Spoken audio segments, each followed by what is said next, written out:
प्रियाणां त्वा प्रियपतिगुं हवामहे निधीनां त्वा निधिपतिगुं हवामहे वसो मम आहमजानि गणपदम्मा त्वमजाति ॐ गणपतये नमः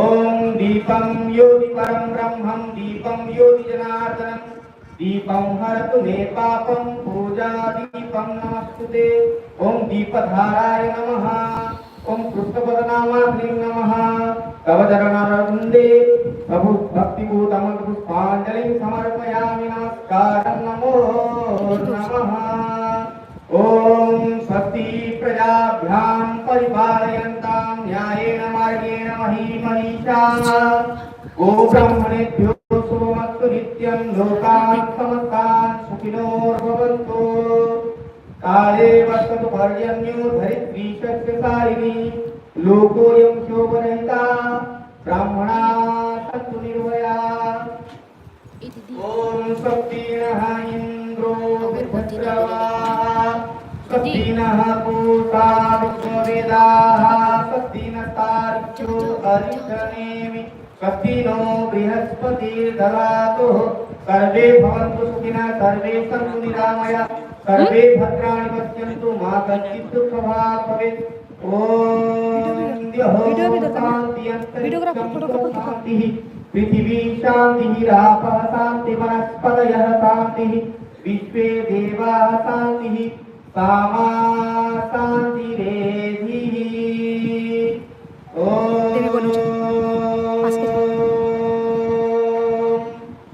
त्वमेव माता च पिता त्वमेव त्वमेव बन्धुश्च सखा त्वमेव त्वमेव विद्या द्रविणं त्वमेव त्वमेव सर्वं मम देवदेव कायेन वाचा मनसेन्द्रियैर्वा बुद्ध्यात्मना वा प्रकृति स्वभावं करोमि यत् सकलं परस्मै नारायणेति समर्पयामि ॐ शान्तिः शान्तिः शान्तिर्भवतु ॐ द्यौः शान्ति अन्तरिक्षं पुं शान्तिः पृथिवी शान्तिः रापः शान्तिः वनस्पतयः शान्तिः विश्वे देवाः शान्तिः सामा शान्तिरेधिः ॐ सर्वे भवन्तु सुखिनः सर्वे सन्तु निरामयाः सर्वे भद्राणि पश्यन्तु मा कश्चित् दुःखभाग् भवेत् ॐ शान्तिः शान्तिः शान्तिः Thank you, sir. Thank you all again. Now I would like to request our students to present the bouquet and badges to our dignified guests.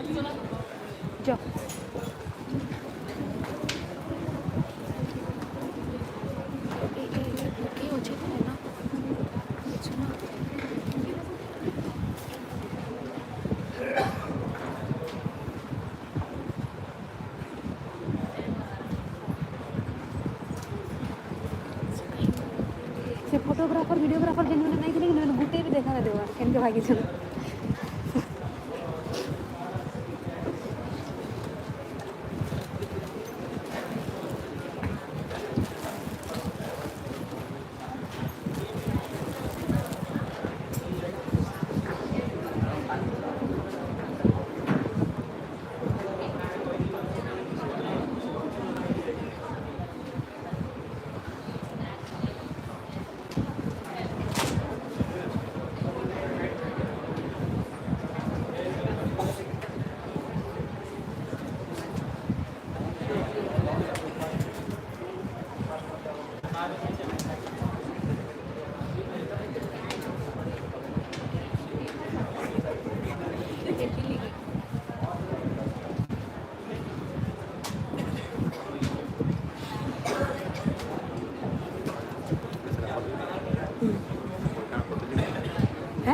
Orientation लोग ही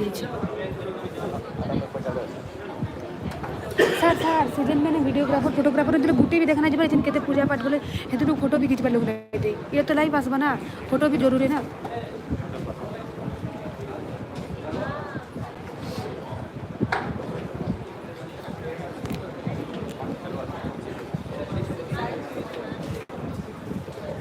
ସେମାନେ ବାହାରେ ଅଛନ୍ତି ଟିକେ କହିଦଉନ୍। Now I would like to request our students for the welcome song they have prepared.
नहीं घूमे ना इटा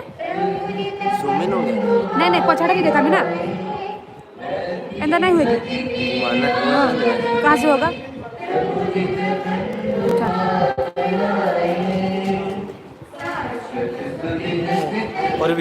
मुई करू छे मोटा पड़ी छे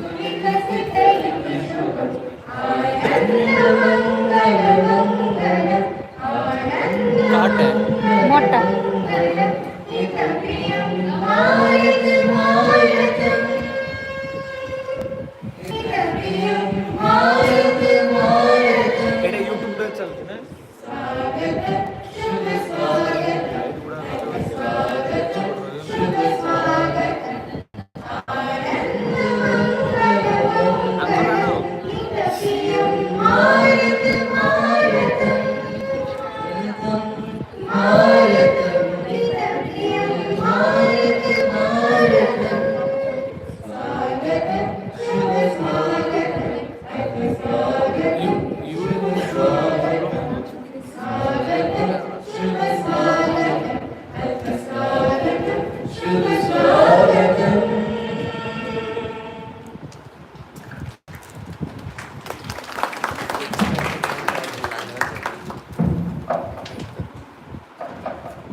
you very much.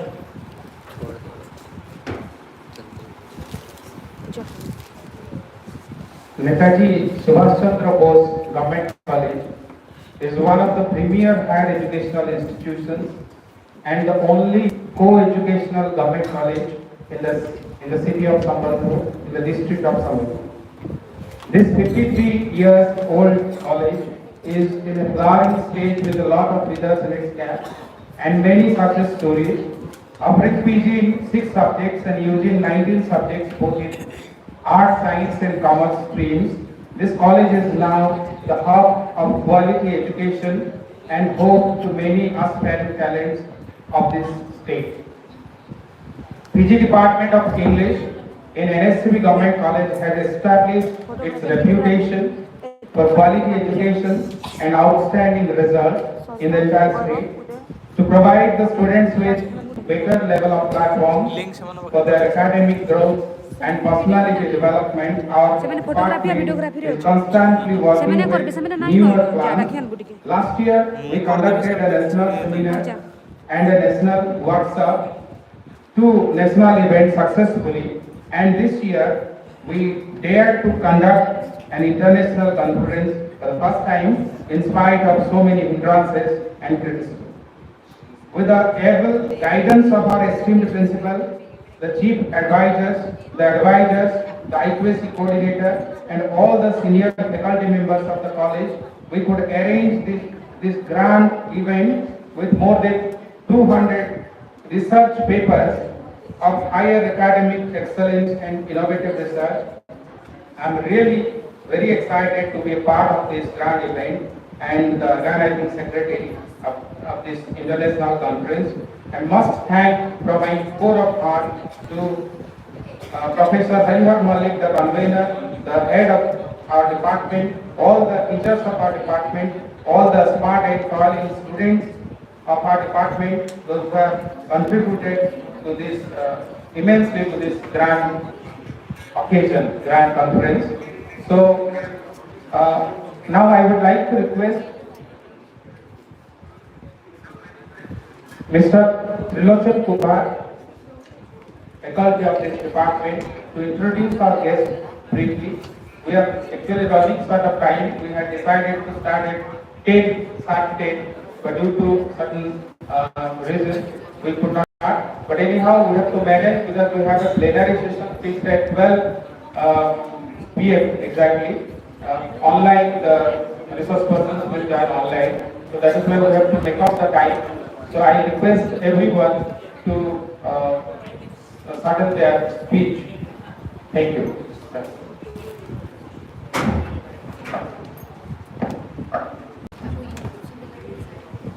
I, Trilochan Kumar, welcome you all to the 2-day international conference Reimagining Indianness, reflection on society, culture and religion in Indian writing in English. We are honored to have our respected principal sir, Dr. Pradip Kumar sir, guest of honor, Regional Director of Education, Sambalpur, Dr. Uma Shankar Das sir, our Chief Advisor, Rajendra Padhi sir, the eminent poet, Chief Advisors, Professor M.P. Naik sir, IQAC Coordinator, Professor Raghumani Das sir, our Head of the Department, Mr. Harivar Malik sir, and last but not the least, from the JNU, Assistant Professor B.R. Alamedo. Thank you.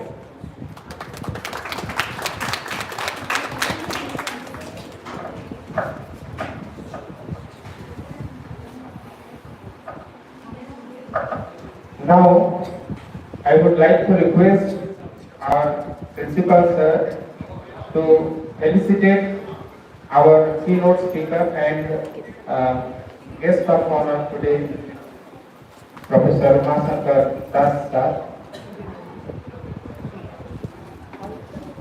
and request the students to come with the Uttarayan Mamiko.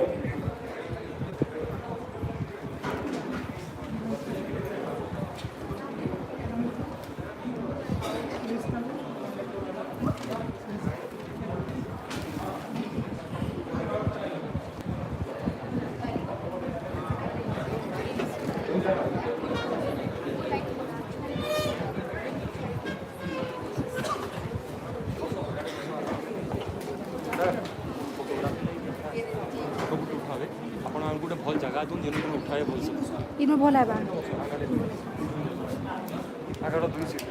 ସେଟା କେବେ ଡାକିବ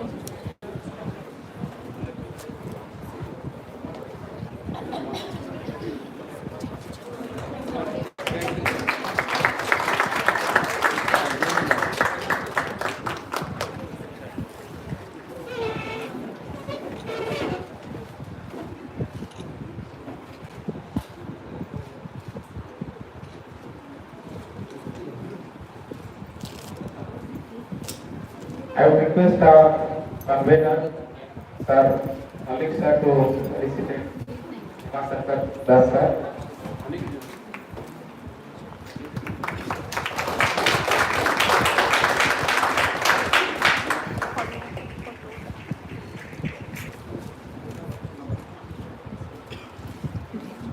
Now, I would like to request our convener, Harihar Malik sir, to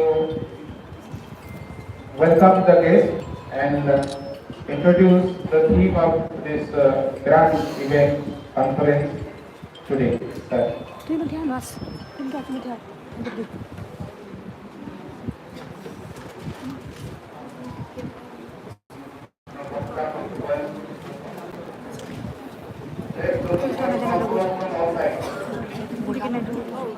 It's a rare privilege to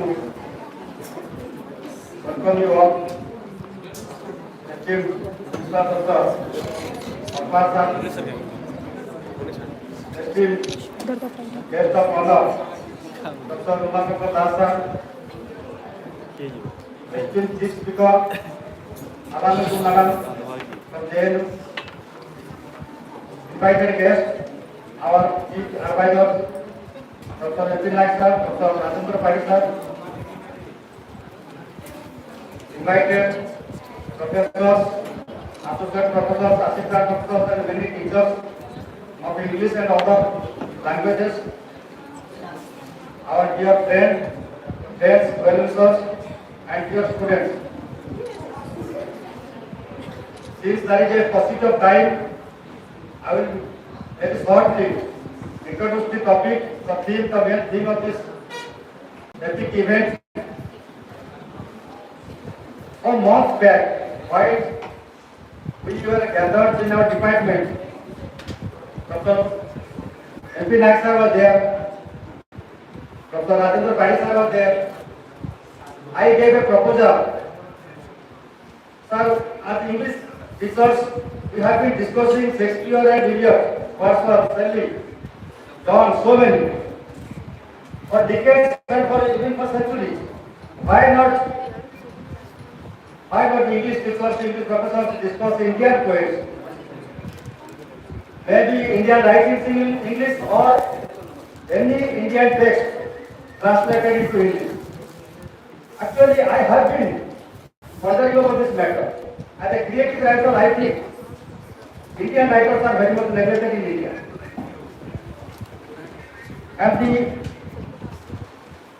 And the complacency that English teachers would only discuss English text, particularly the Western text, it should be rethought, it should be reanalyzed. And when NEP 2020 came, when our Honorable Prime Minister Modi sir, and when in many states, when actually the government is giving so much of stress on Indianness, why cannot we start teaching Indian text? So taking that theme into account, that very appropriate theme into account, why actually we should not change our mindset. And very often I think even our students, even the public and all the academia, they are now actually they come to a point, like an agreement, that actually it is the right time we must rediscover our roots. In this context, I remember a very beautiful story, the Kasturi Durga. I think all of you know. It is there, it is mentioned in our Indian mythology. That the deer, who doesn't know that actually the sacred smell, the sweet smell that is coming, actually she moves hither and thither, randomly being mad actually what the sweet smell is coming, and in the end she discovers that okay, it is from my body. So the point is, we have been thinking about the West. We have been discussing the West. We have been giving so much importance to the Western philosophy, the Western concept, the Western lifestyle, and so many things. But actually, do you know, Indians, that we have a very deep cultural root. We have a very great classical texts like the Ramayana, the Mahabharata. We have so many texts from different regional languages. So many classics are नाही there. असं देख तू सांग Great texts are there. And your friends will be live नको हा surprised to know असं that.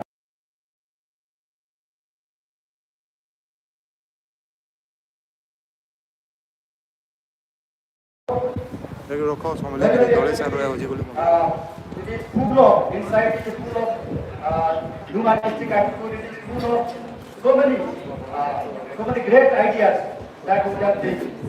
And in comparison to all our classical texts, when we compare the Western text with the Western classics, actually, I think as an Indian, I think that we are there on the wrong side. So this is the right time. We must rediscover our roots. I remember one line from Tagore, Gitanjali. It is the highest path that one come to thyself. And in Odia, I think Harmasada has translated it into Odia. The beautiful line goes like this. Without Harangai Nijay Mohanchiba Sabutaru Mesi Guru, Vara Patnase Gitaro Sadhana, Sahodadar Guru. So this is very true that actually the sooner we discover our root, the better, and it is the right time the literature department to think, rethink, reimagine this Indianness, this Odia Aspita is going on, and at the same time this Indian, the pride becoming an Indian, the glory of becoming an Indian or discussing the Indianness everywhere in the classroom and also in the public domain. This is the right time, and if 2020 has already been introduced, and it's the right time we must think about it and we must Indianize our Indian, particularly Indian classrooms.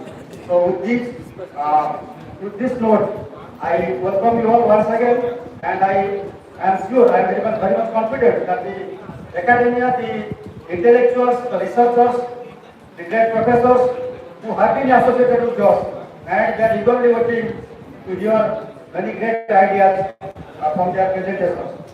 So looking forward to your beautiful presentation and your insightful essay in this content. I conclude here. Thank you.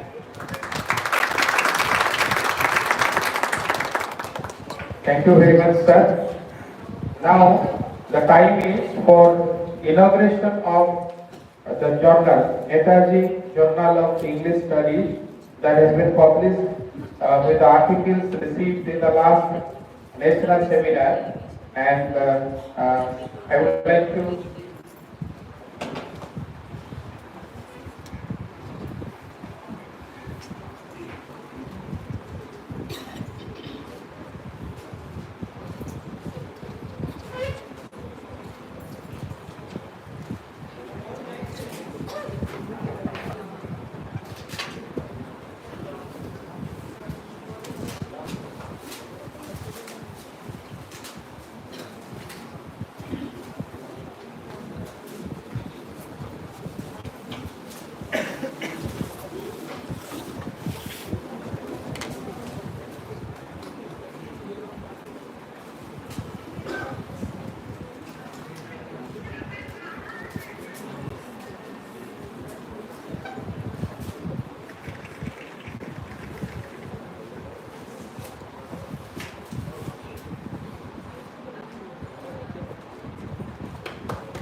thank you. Now, I would like to request our esteemed principal, Professor Pradeep Kumar Abbas sir, to address. today's international conference, sir.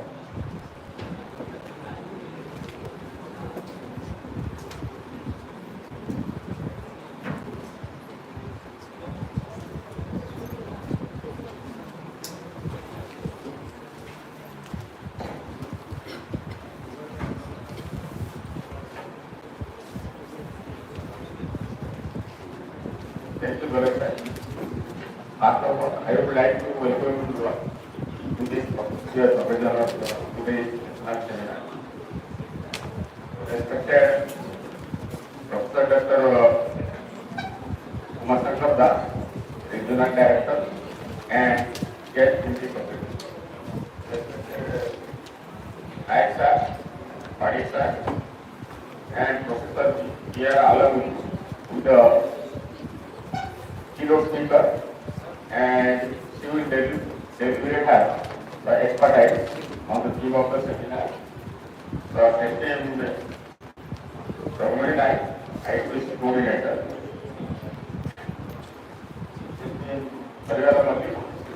head of the department, English, and the leader of the organizing team,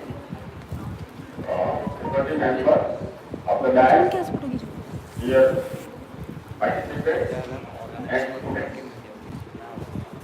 So we have been assembled here for the 2-day national seminar organized by the English Department of NSCB College. And the theme of the seminar, the topic of the seminar is reimagining India's in Indian writing. So here again, we know India is filled with the diversity in terms of culture and language. We have different culture in different regions, and I think the language is closely related to the culture of the concerned region. And if in a particular language, the culture of the same area will be expressed, it will be more heartfelt. And the English language is really a foreign language, and it is also an international language. But if we want to take the culture of our country to the international level, we have to express this, the cultural diversity, the tradition which are there in our country, and we need to write all these in English language so that it can be taken to the international level. But how far is English the writing of Indian culture, writing in English, the cultural heritage of India, how far it will be the heart-touching for the others, whether it will be understood in the same sense. So that is the question. But I am not belong to the literature. My department is commerce. I don't have much idea about the literature. Our experts live there, and you will share our knowledge and expertise in this matter. So particularly, so from the deliberation of the experts, we can get some idea from really the imagination of the Indians for expressing the Indian culture, Indian social system, religion in English language. So lastly, I welcome you once again. Let us evaluate to learn and engage ourselves. We look forward to a stimulating and productive 2 days session. I am sure that you all will feel enriched with the knowledge after the completion of this seminar and deliberation of all the experts. And your active involvement in this seminar will be instrumental to make the seminar successful, and we can conclude the idea regarding the theme of the seminar. And thank you all once again. With this, I conclude my.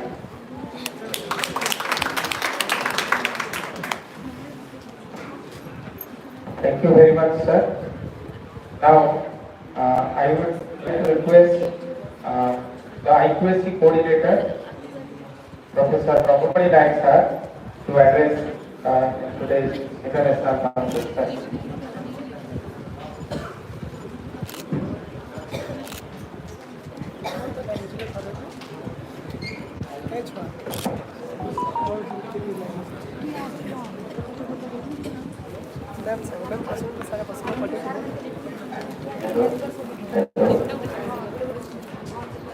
Respected honorary dignitaries, invited guests, outstanding scholars, students, mass media, all the students and people gathering here.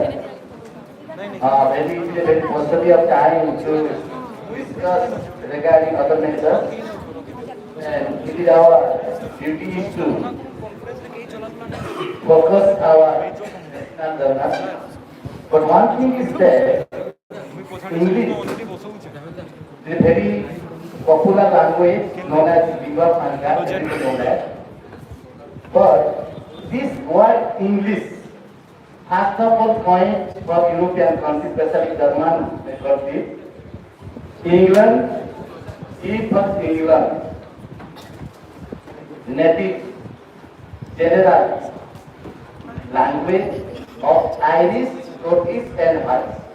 This is the language composition with English. Especially the demands of English for international scenario. It is divided into two parts, the learning part and the research part. English, everywhere necessary, grandiloquent language, indispensable for study higher. This is the definition of English, my part.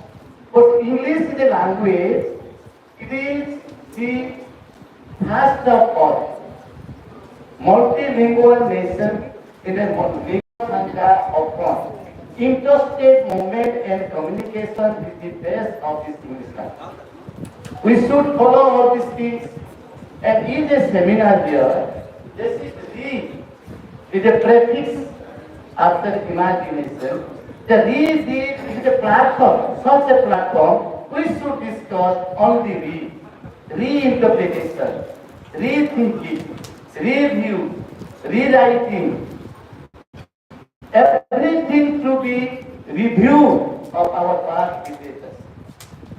So seminar it is divided into two parts, semi plus na.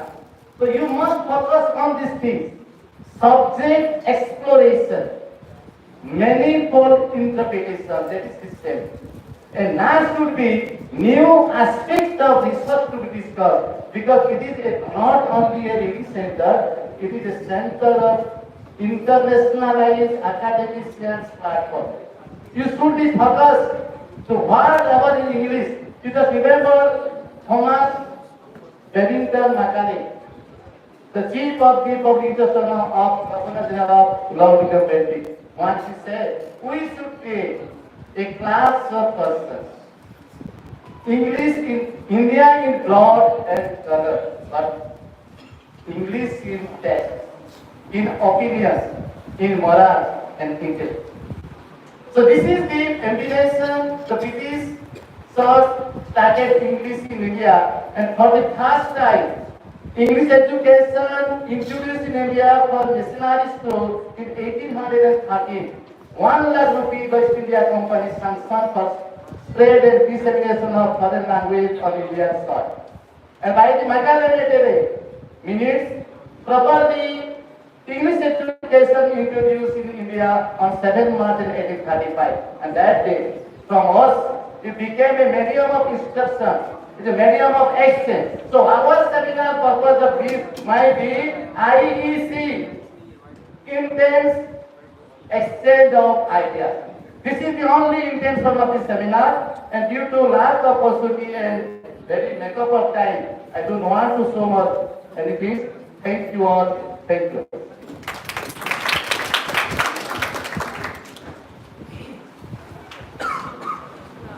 Thank you very much, sir. Now, I would like to request our guest of honor, Professor Umasankar Das, sir, Regional Director of Education, Sambalpur, Sir.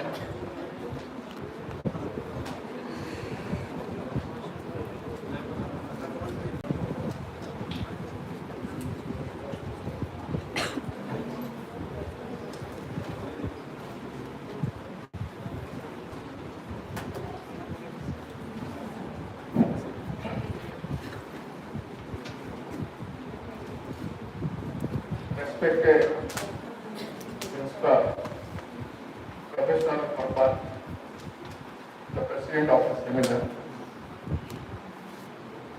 Honorable keynote speaker, Professor Anamelu, all the distinguished members sitting on the dais and off the dais,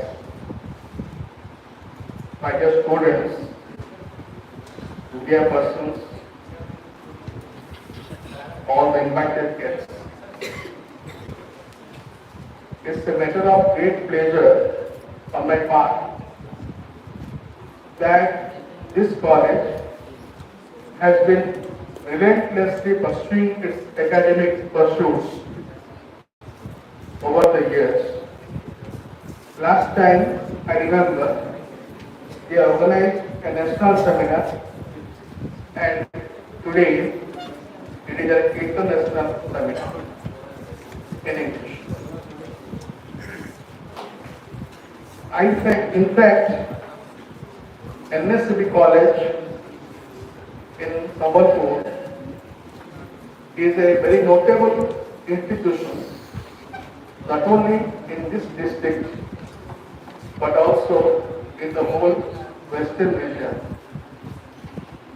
I am particularly happy and feeling myself a bit elated that I am also a part of this institution in my administrative capacity.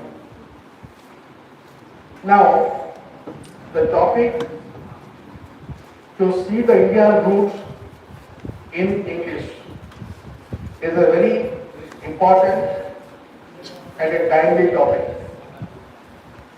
As all of you know, Indian civilization is a very old civilization. In fact, one of the oldest civilizations in the world is Indian civilization.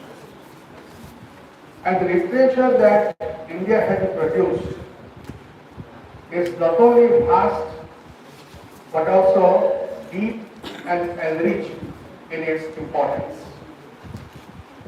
To compare, the greatest contribution in the Greek literature is Homer's Iliad and Odyssey, which pales into comparison with Master Vyasadeva's Mahabharata, which is not comparable in terms of volume, in terms of profundity, in terms of its spirituality, and in terms of its relevance to this modern world. But Indian literature, which was written in Sanskrit and also in some vernacular languages, would not receive attention by the others in the Western world. It was the English people who ruled over India for centuries together. That is why what English people thought as literature, that was passed on to the generations of the people all around the world. That is, in literature, it's called discourse. So it was an Occidental discourse. So what is a discourse? Discourse is any statement, any utterances which is institutionally ratified by the society. And who will ratify that? The people, the whole power of the society. Since English people were ruling over India at that point of time, whatever was not written in English was not considered to be knowledge.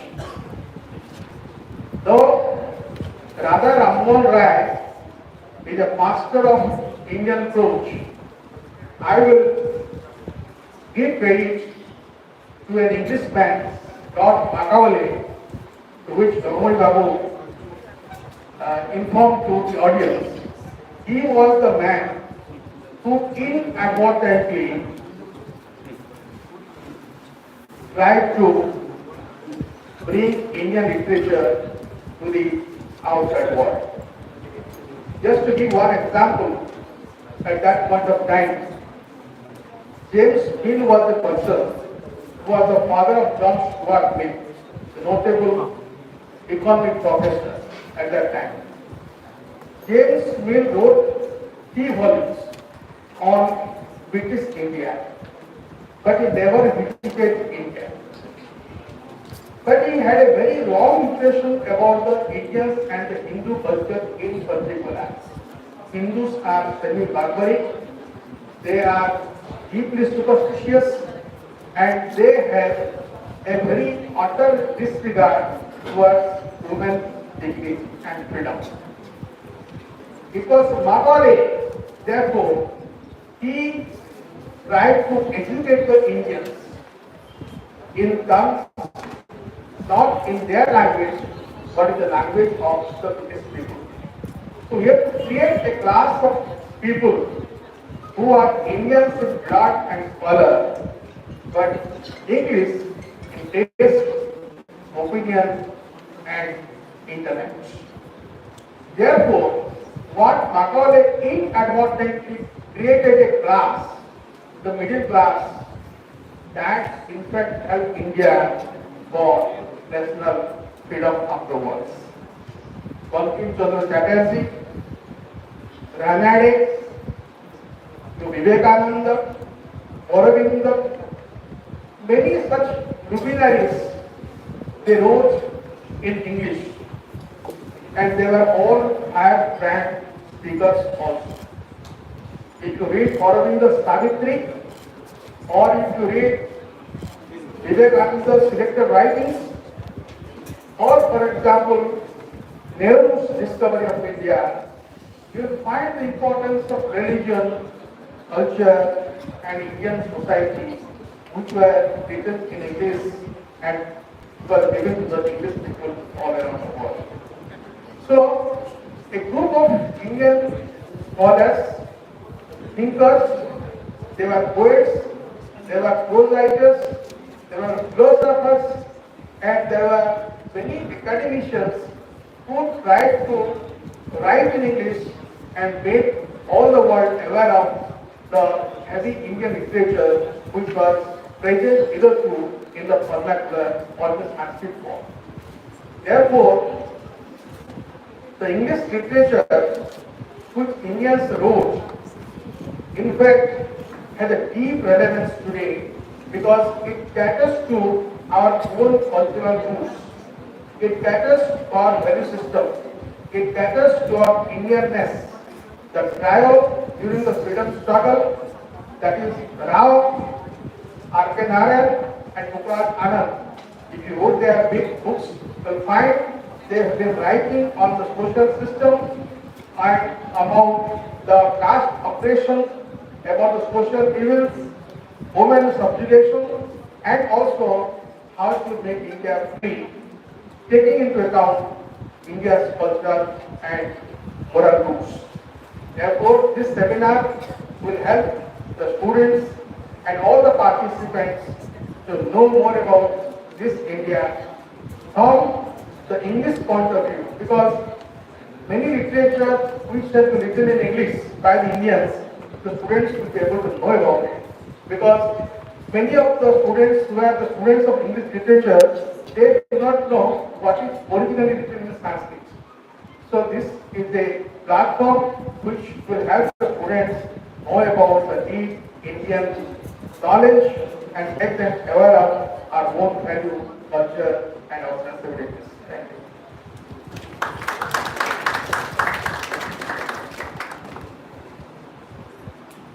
Now, I would like to request Professor M.P. Naik sir to address in this inaugural session.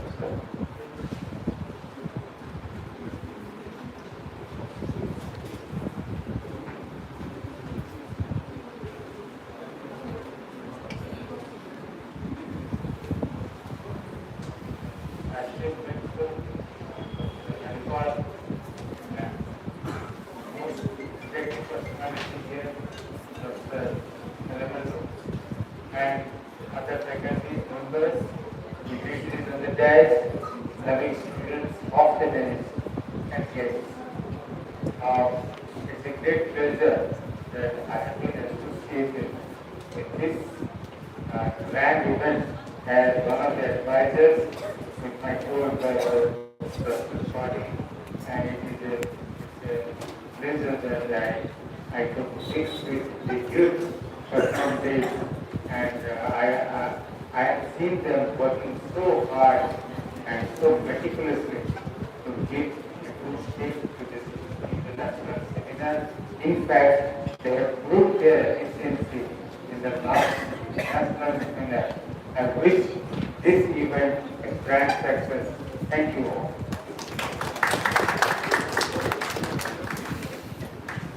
Thank you, sir. I would like to request Professor Rajendra Pai sir to address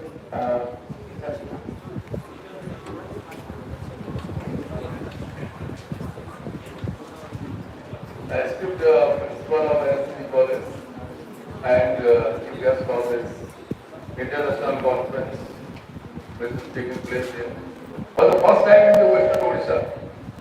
So credit goes to the principal and the faculty and the students of this college that they have successfully started this international conference. As one of the chief advisors of this conference, I have been very closely associated with the concept of this international conference. As I discussed here, I come here to the department frequently. Every day, from morning till evening, not physically, but I have collected our votes with the students and with the head of the department, other faculty of this campus.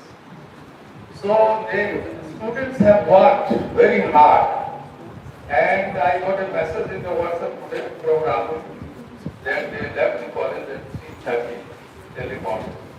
I am really very pleased that the students have worked hard to have a debut international conference in the Western Odisha.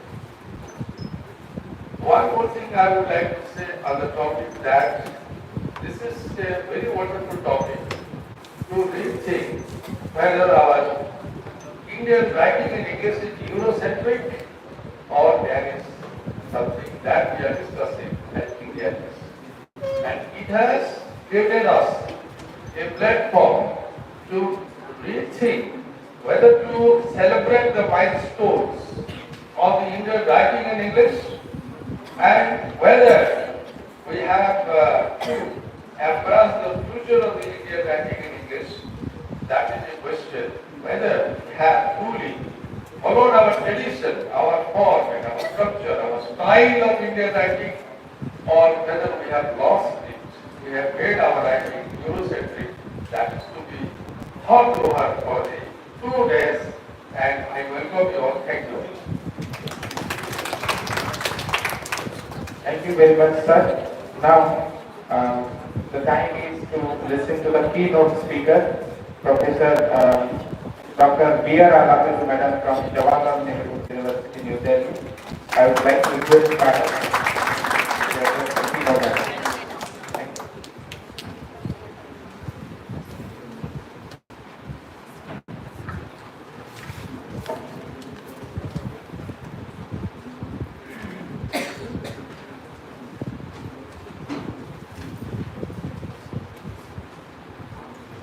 Very good morning to all gathered here, respected principal, sir, and Professor Uma Chandan, guest of honor, as well as Dr. Harilan Malik, head of Department of English,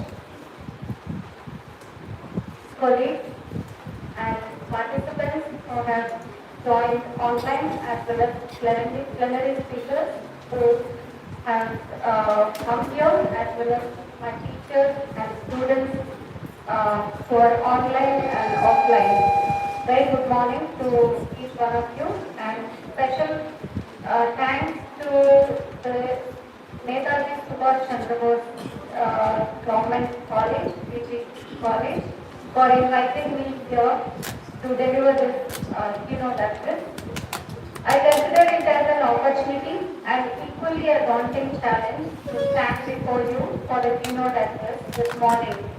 I consider it as a daunting task when Trilochan, my student and now shares collegiality, when he approached me, I was quite reluctant to accept, but yet with later I felt that I should pay a visit to this city, which I have never been before. It's been quite, I have experienced the warmth and felt the love and affection of the city of Sambalpur. It is truly a delight to come to this part of India and personally experience the warmth of Odisha and the great hospitality of Sambalpur. I say it as a daunting challenge because I am expected to speak on a theme whose borders are porous, whose essence is defined and redefined across the ages, and whose identity has never been constant. So I have titled my paper as Indianness Then and Now. Indianness, I believe, is much more than a mere identity, a cultural connotation, a national feeling, a religious affiliation, or a geographic enclosure. But I am not going to talk about Indianness in its multifaceted avatar. Rather, my job is quite limited to reflect how this fascinating identity has come to be represented in Indian English writing. So in my paper, I will be focusing and discussing more on Indian English writers who you are familiar with and how they have constituted Indianness through their writing. So there are a couple of words which I will use very frequently, that's uniqueness and style. So these two words will figure as I speak more and more, just to emphasize and revitalize the context and times in which the authors were writing. Though English in India is as old as British colonialism, in the subsequent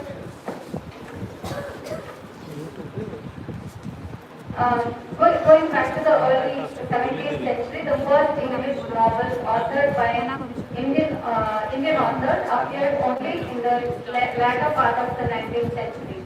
The first Indian novel in English is generally considered to be Rajmohan's Wife by Bankim Chandra Chattopadhyay, who is also popularly known as Bankim Chandra Chatterjee. It was published in 1854. It was a tale of resistance by a woman against the societal norms, particularly those that constrain free thinkers or free thinking individuals, like was throwing them behind the chains of child marriage. The setting of the novel is colonial India, but its message has hardly had anything to do with either the colonizers or their English context. The social reformation message embedded in the novel was addressed to upper caste, heterosexual Hindu men. So Rajmohan's Wife is quintessentially an Indian fiction meant for Indian English readers. It's probably for this reason that Rajmohan's Wife, the novel Rajmohan's Wife, does not figure in the analytical discussion on Indian fiction in English often. Meenakshi Mukherjee, in the year 1993, wrote an article titled Anxieties in Indian Writings in English, which was published by Economic and Political Weekly. In her article, Anxieties of Indianness in Indian Writings in English, for instance, she traces the first Indian English novel from 1930. Mulkraj Anand, R.K. Narayan, Raja Rao, and so on figure in Mukherjee's essay as the first generation of Indian authors writing in English. For Mukherjee, Indianness in English writing becomes apparent only when such writings address the audience outside India. But most important,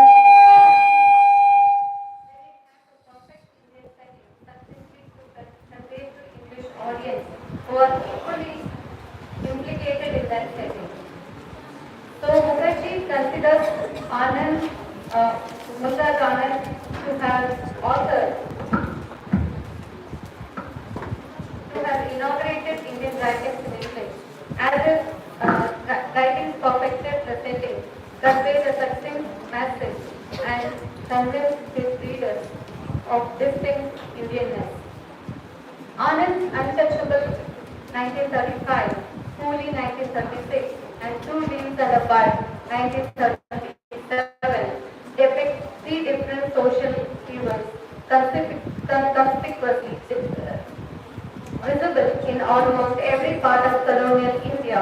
It is much more than a mere coincidence that these writings appeared exactly a decade before India was to become independent.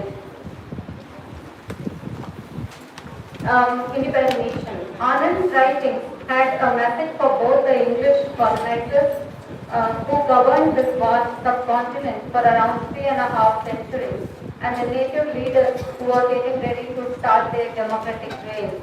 From the point of Indianness, his writings brought a new flavor into English as they compelled the English audience in general and Indian English readers in particular to see beyond their characters and context.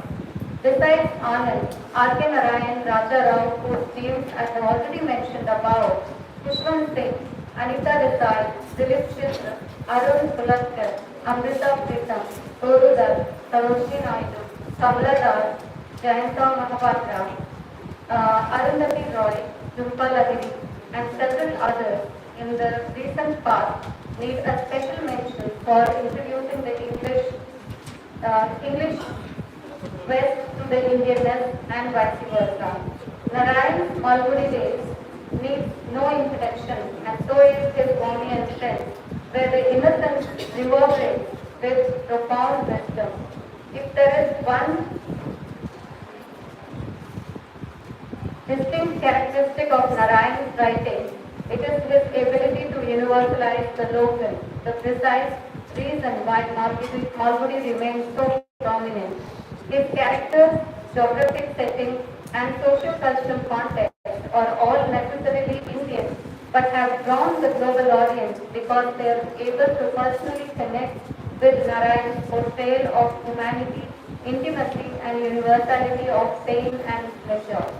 His writing style is simple yet profoundly influential, as it can provoke the reader without the apocalyptic instruments of war, violence, tragedy, or even an extra ounce of romance. A careful chronological reading of Indian authors in English would show us that the latter writers such as Arundhati Roy and Vikram Singh walked Narayan's path, carrying forward the simplicity in writing yet leaving a lasting impression on their readers.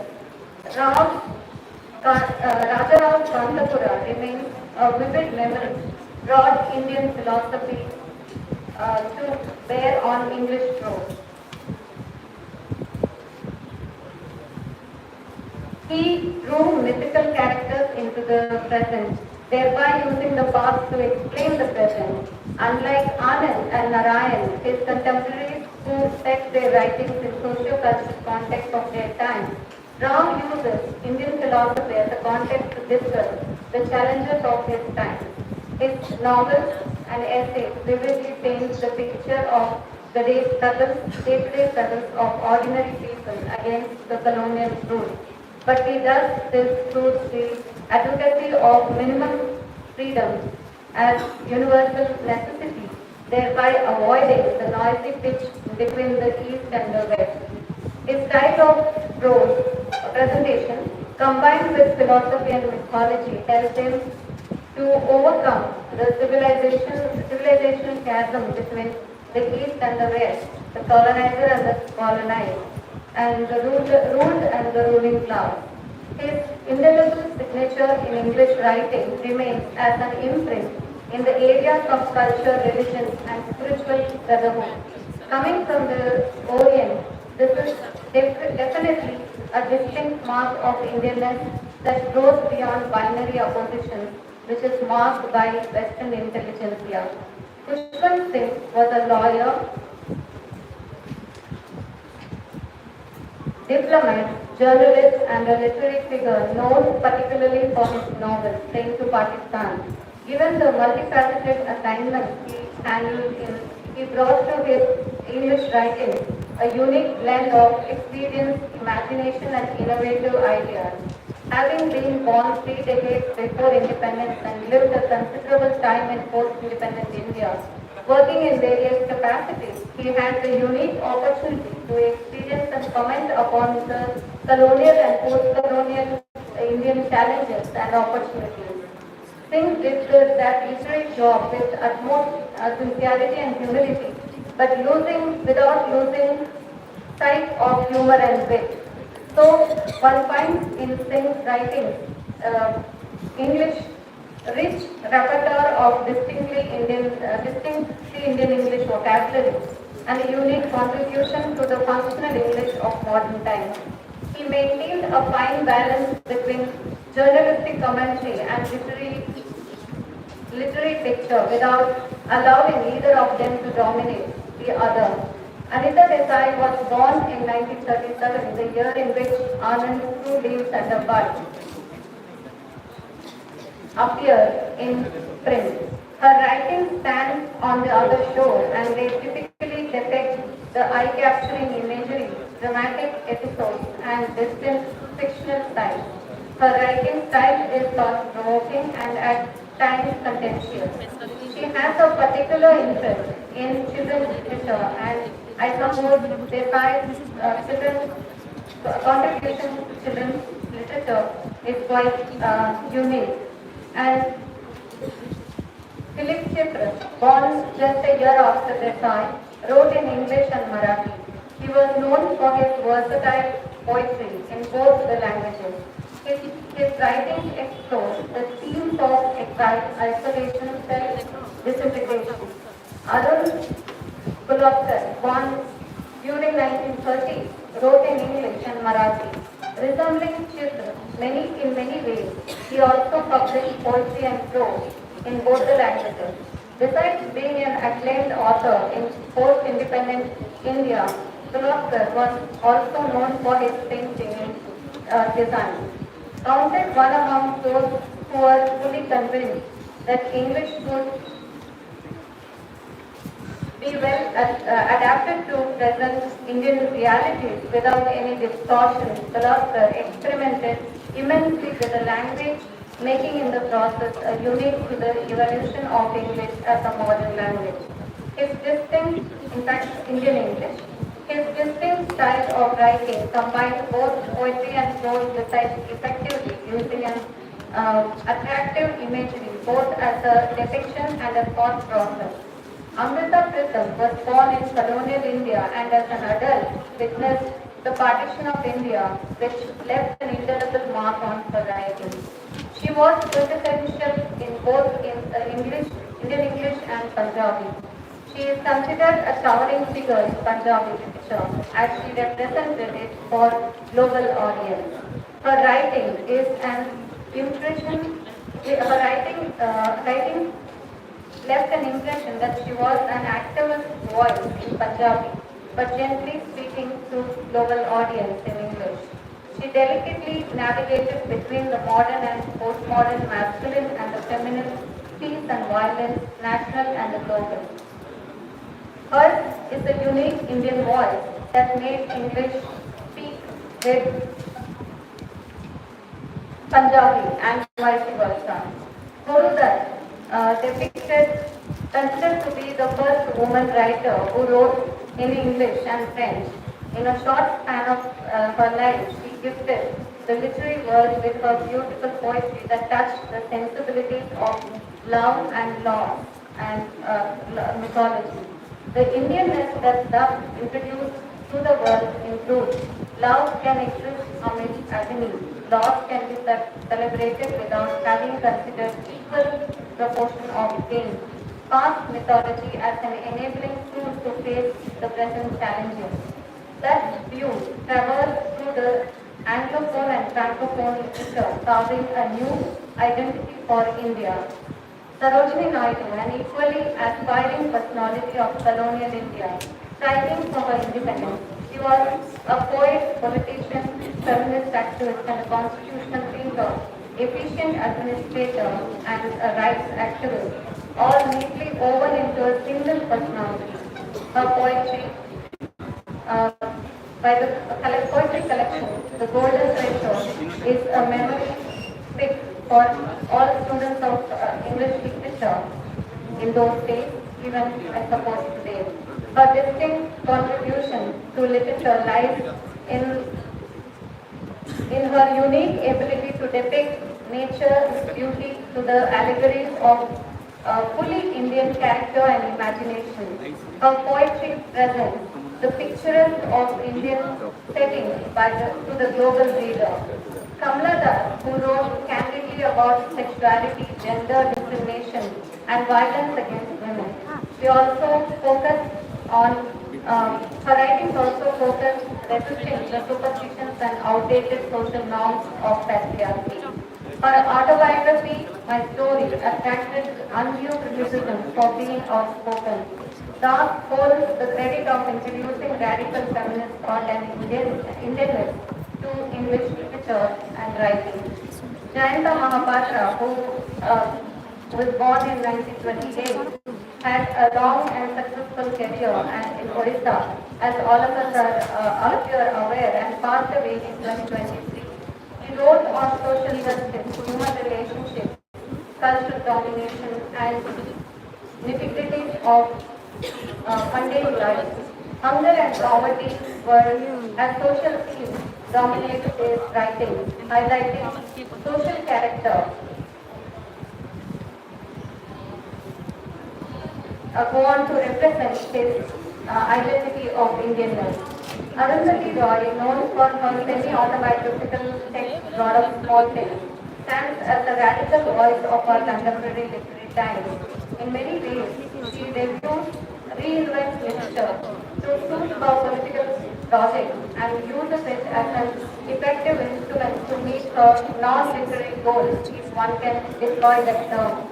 Roy's experiments of breaking away from the social confinement and representation of spiritual voices that were unheard before adds a distinct layer to the Indianness of to the idea of Indianness.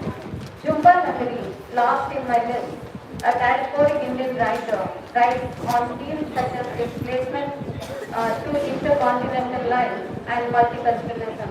Diasporic writing, which is close to my heart, requires a separate discussion, and I don't think that one can venture on that this morning.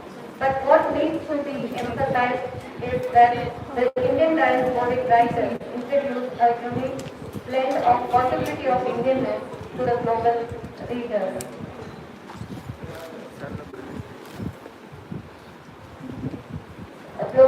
Global audience. Indianness is rediscovered in the diasporic writings, and such representations vastly vary from the nationalist literature and socio-cultural writings in English.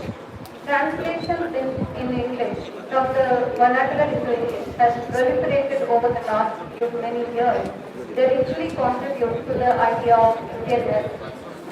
This is also a vast project. I hope the other plenary speakers will take it up, and therefore I wouldn't want to enter into this notion of translation at this moment. To conclude with, I must say that the Indian English authors find prominent place in the contemporary analysis of Indian writings in English. The list is certainly selective and exclusionary in nature. What one would like to explore within this selective and exclusionary list is that whether there is a common thread indicating Indianness.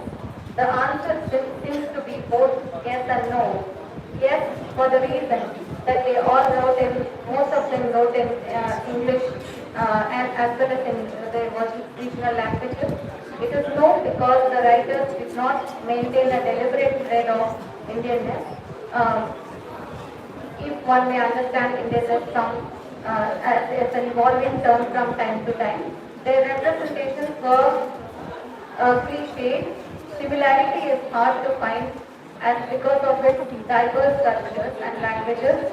Therefore, one can say that Indianness then and now remains an evolving idea alone. This idea of Indianness is to be reimagined as the present conference title aptly suggests, encompassing the literatures from and of the Northeast, Dalit writings in English and vernacular languages and translations, tribal writings in English, and so on. Indianness also must include social justice, religious and cultural pluralism, embracing refugees and linguistic minorities in the evolving idea of Indianness. Thank you.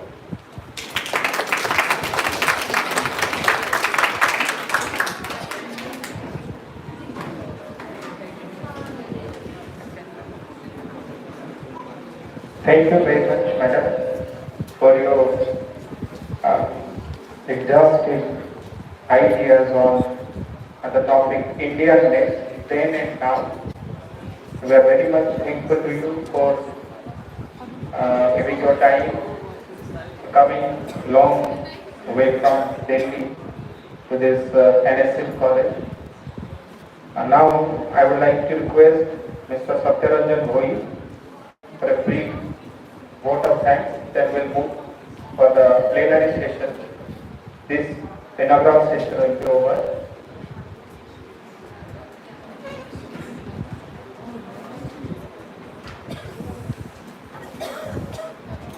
Thank you, Lecturer. On behalf of Degree Department of English, NSCB College, Sambalpur, it is my privilege to extend the vote of thanks for this inaugural session of International Seminar 2025.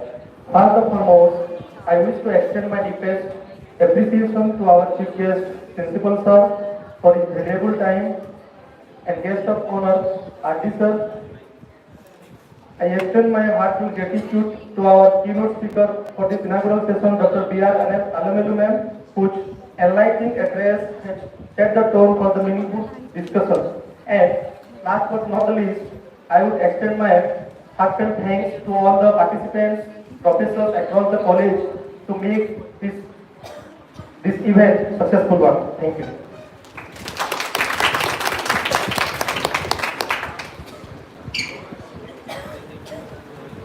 Thank you very much. The inaugural session is over. Now we will move for the plenary session.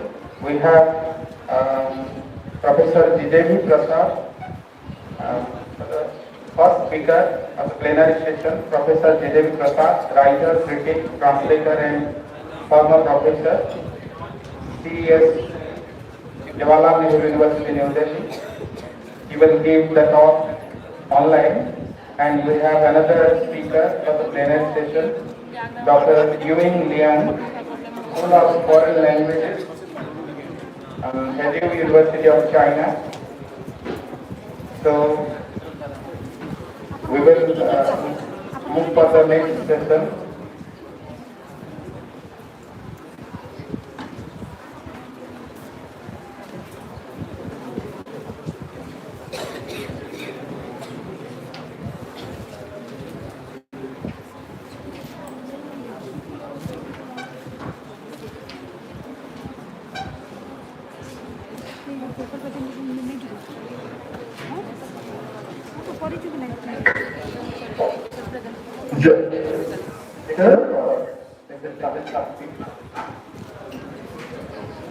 Sir, just 5 minutes. 1 minute.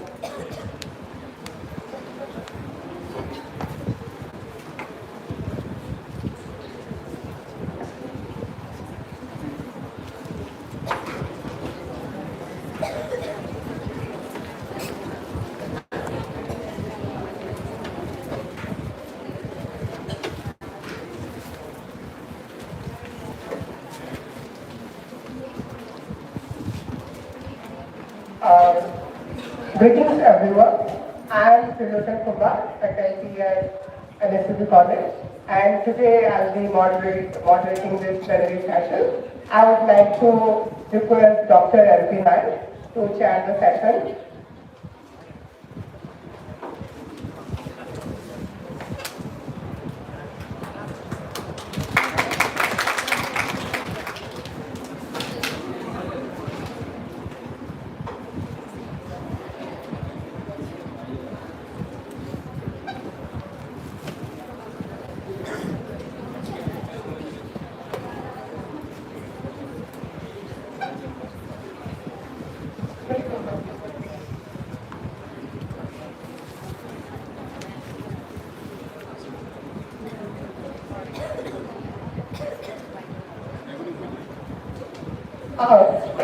Today, our first speaker is Professor Vijay Prasad, writer, critic, translator, and former professor at Center for English Studies, Jawaharlal Nehru University. And sir, over to you, sir. Is it possible if you can share your camera with us?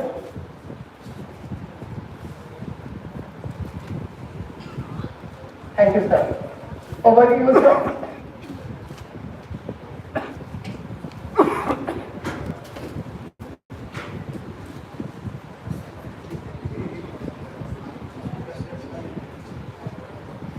Try not to get that next in wake up on the I know some of the people to be done. I shall also not try to keep it short so that it has proper answers. As many of you may have already heard me many times, I may sound tempted to judge me or to hurt me.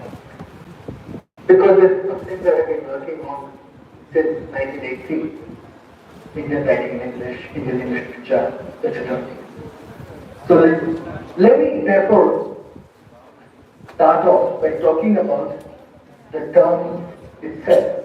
Indian writing in English, what is the Indian English literature, literature by Indians in English, Anglophone literature by Indians.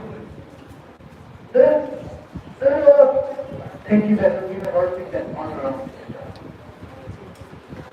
Part of what we're talking about, the way we talk about literature, I think it comes from the confusion starts with one, or the thought process starts, or our debate starts with the naming of the field itself. We don't really, we debate the term Indian, we debate the term English, and as many would say, and as one of the speakers said in the inaugural, and it is actually like literature in modern seen even now and has been seen forever as a foreign language. So Indian is the question, English is the question, and literature is the question. And many scholars and actors also feel that Indian English literature is right to a kind of limitation which they don't want to be compared with them. It is that, do I have to write India? And do I write in an Indian language? And is a nation really a good yardstick or good term to use about the literature? So, the yardstick comes with Indian, that Indian is up. But the whole question is that do we need to be seen as Indians and Indian first? Are we not citizens of the world? Isn't our family, isn't the world our family? And to write in English, in a sense, is to have that possibility open, that large parts of the world can read. Not the whole world, but large parts of the world can read. And since large parts of the world can read you, perhaps can also be translated and taken to an even larger heart. So, when you think in terms of world origin, when you want to be on that shelf of world literature,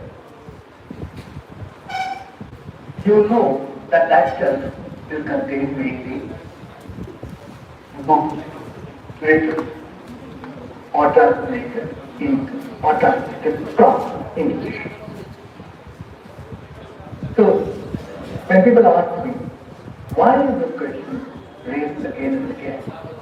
I say the problem, there is a problem for academics and scholars writing and studying writing in English in India. Written in India. This is a question that was raised when the literature started. And people started writing in English in this country. As Alan Mehta pointed out, it started in terms of fiction, if you want, novel, in terms of novel, in the late second half of the 19th century. But if you can go back more than a century if you want to see the first writer, which is Jean Mohammed. You can go to the early part of the 19th century if you want to see poetry in English. So, this day, from, I would say, let's Jean Mohammed interesting, it's very interesting like that. But let's say from Gerald Jones to now, we have the question of who are we, who are writing the language? Are we, whether it's British Indian, whether it's Indian, what are they doing? And still today, why am I writing in English? Why do people write in English? Even today, in English. I'm sure this question will never go away. It always be seen that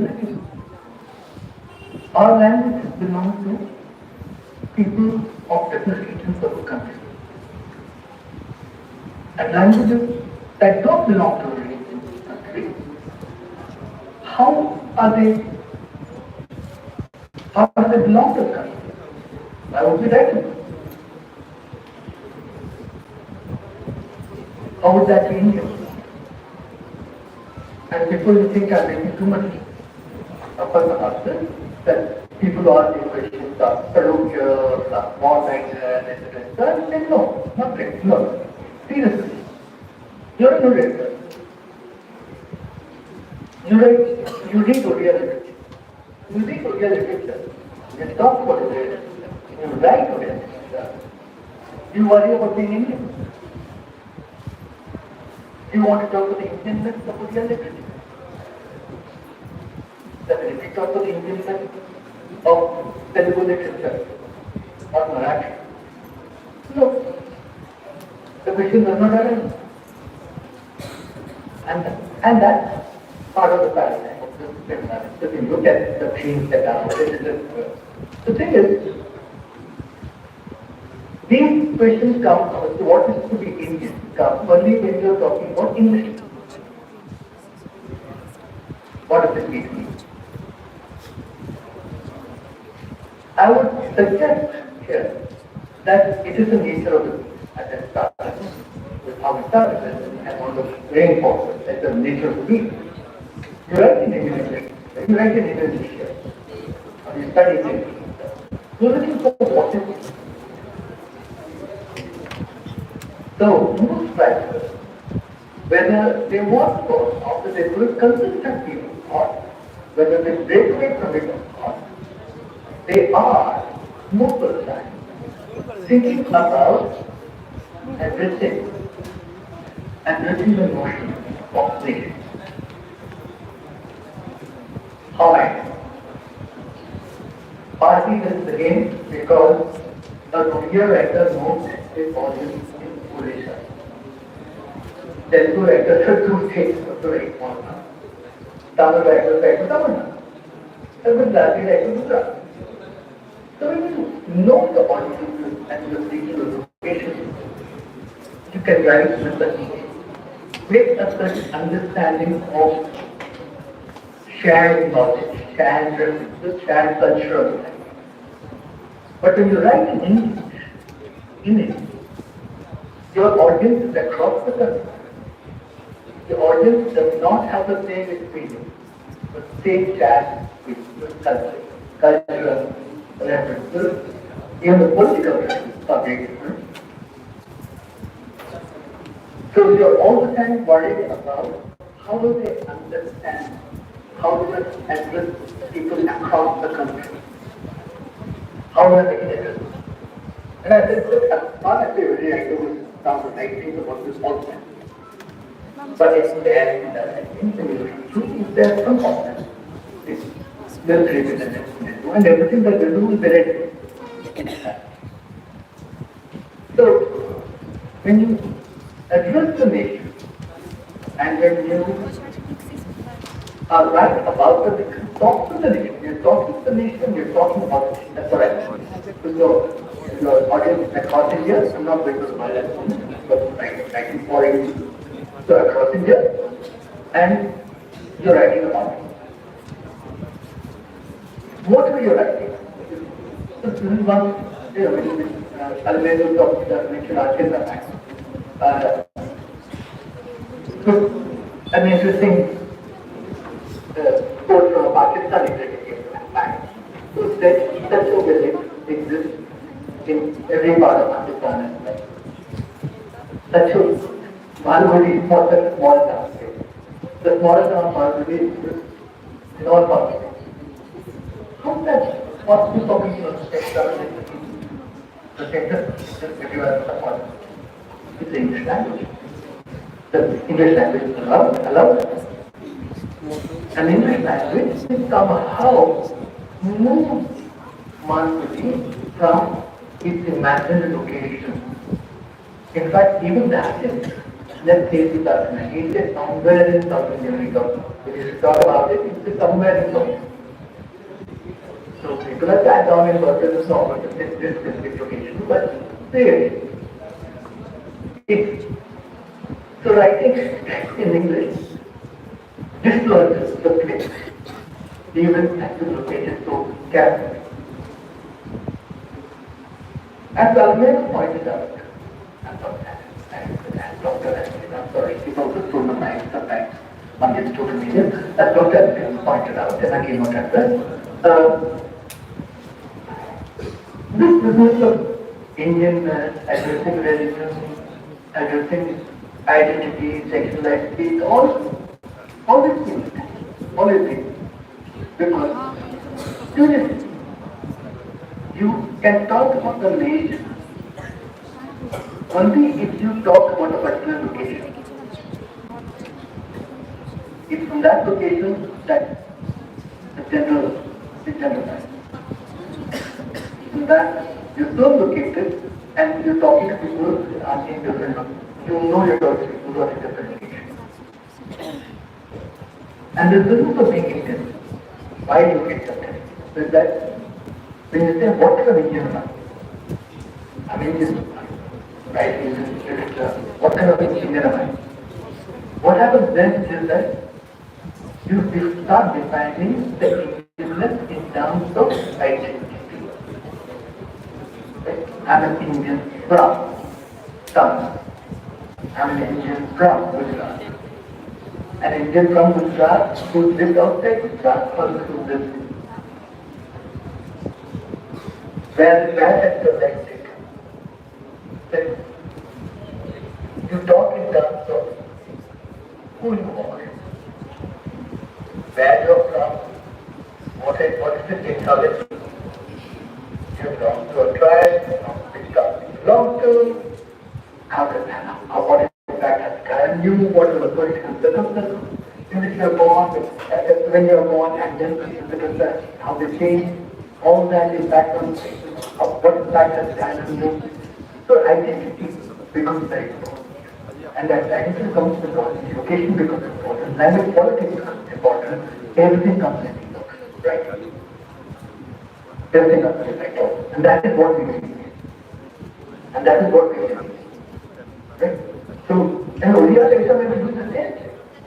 Make Modi, make her Oriya, make them Oriya. And Indians, English writers,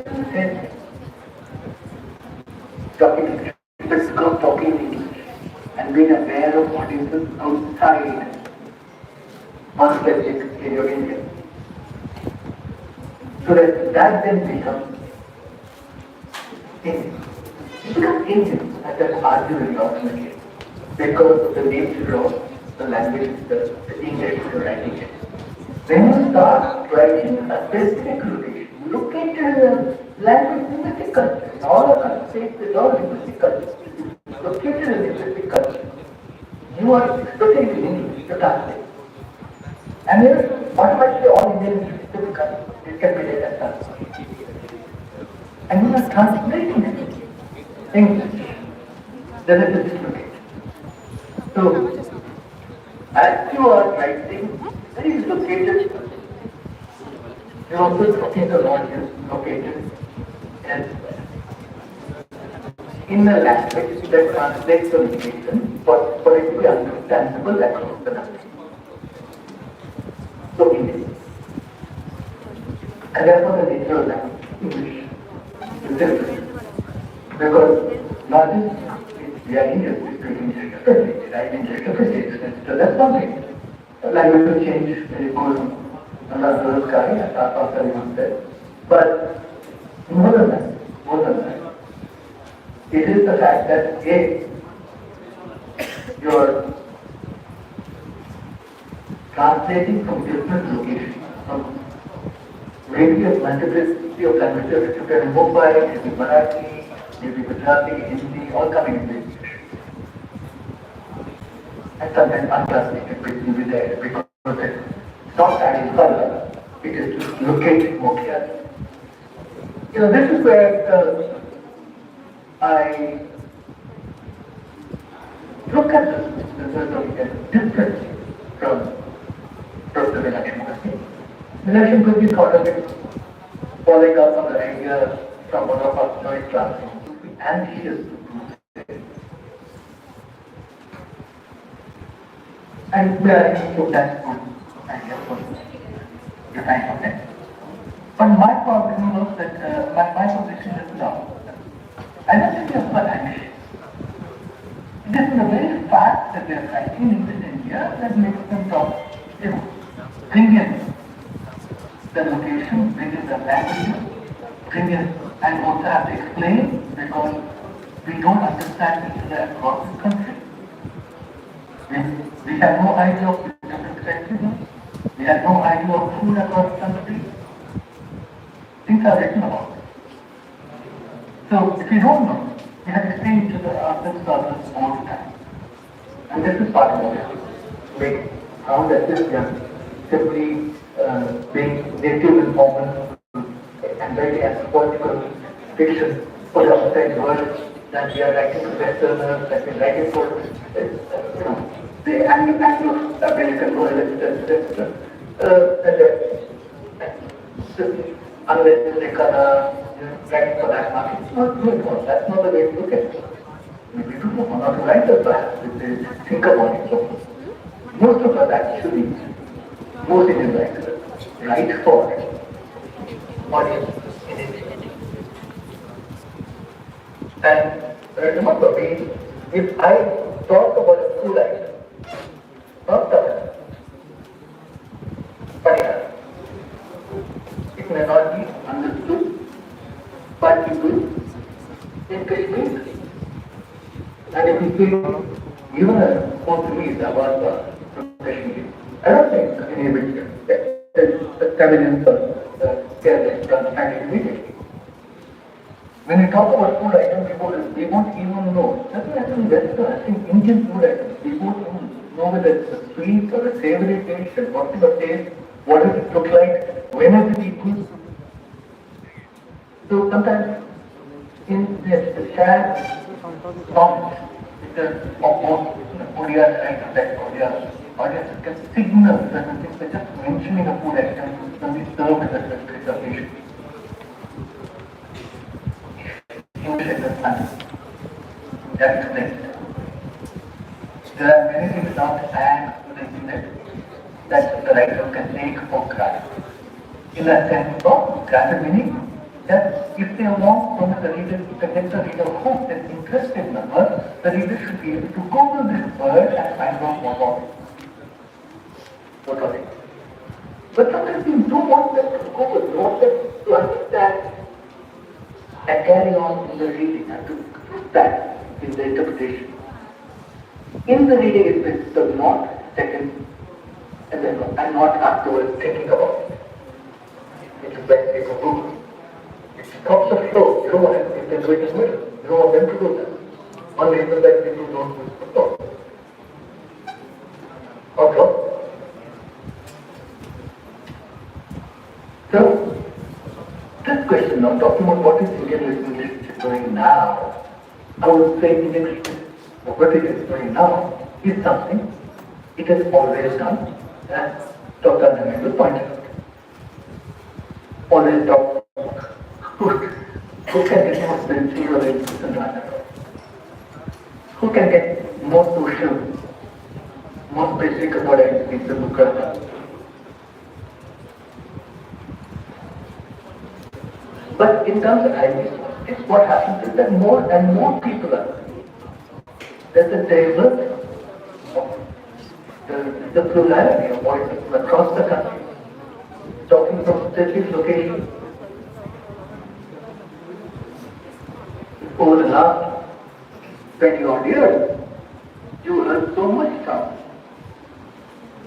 what they hate to be called Northeast India, but the states, various states of Northeast. Ridiculous words. Not in English. You heard that, again, that something sort of similar, you know, there are more and more Dalit voices here. There are more and more voices from marginalized communities of various kinds.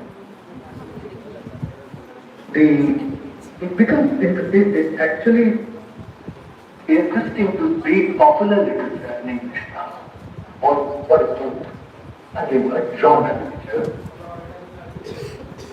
Like the women, like those thrillers, like detective fiction, and what do you notice? You notice that is, you might be reading a detective novel. Like one night late Chakamatra, based in Bangalore. Women to say. And there is an easy introduction, maybe not so easy, introduction of sexual identity. So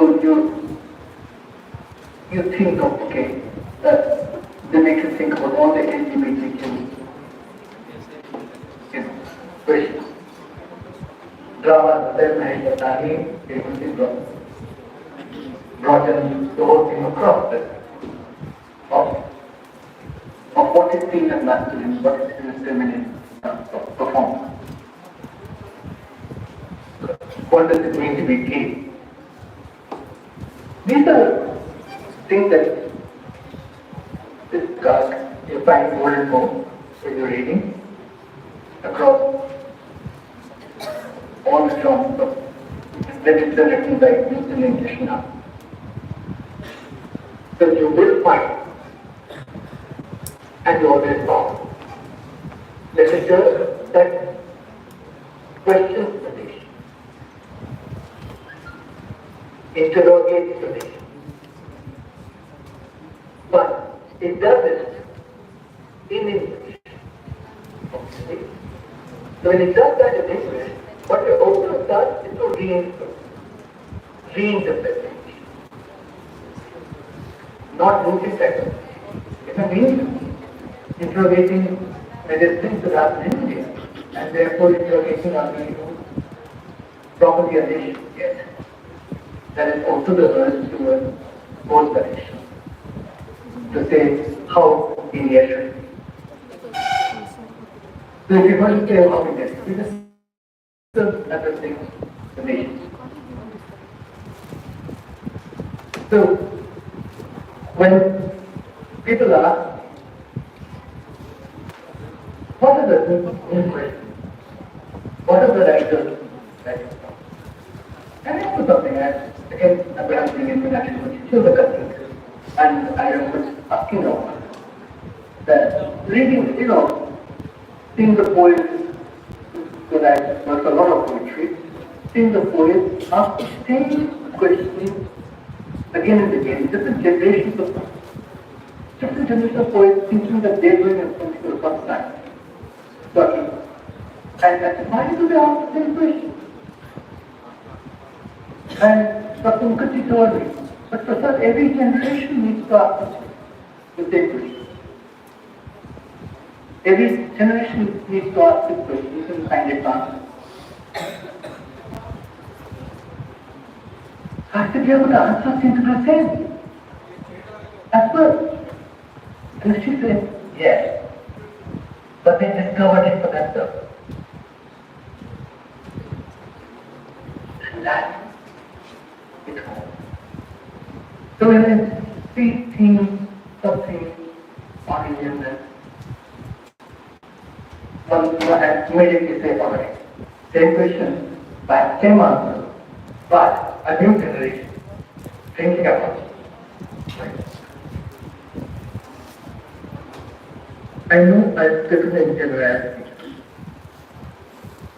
because I didn't want to give you a name, tribal writer, Anta, Shekhar, Pensula, who is in tribe. I think you can find Indian Anta tribe. You can find your writers who write about sexuality. You can find people writing at the intersection. Sorry, it's just one very long thing I've spoken too much. Because again, with Bhavna, and I think I've taken nearly half an hour. I'm not going to mention that. I'm been on long, I've talked to the Indian. And another thing about Indian is who is it? Who is it? Because as Dr. Aligan was talking about India, she said Indian gets the new means of life, not always, but implications, in diasporification. The time that I never know, whether the word or the heart is the person Indian, and the rest of them that the person have an Indian passport. So you will be diasporic, but if you have an Indian passport, you qualify. We call it Indian. If you don't have, then it's time take ID, you don't qualify to call it. My next speaker is going to be talking about Russia. So they would want to be called an Indian writer.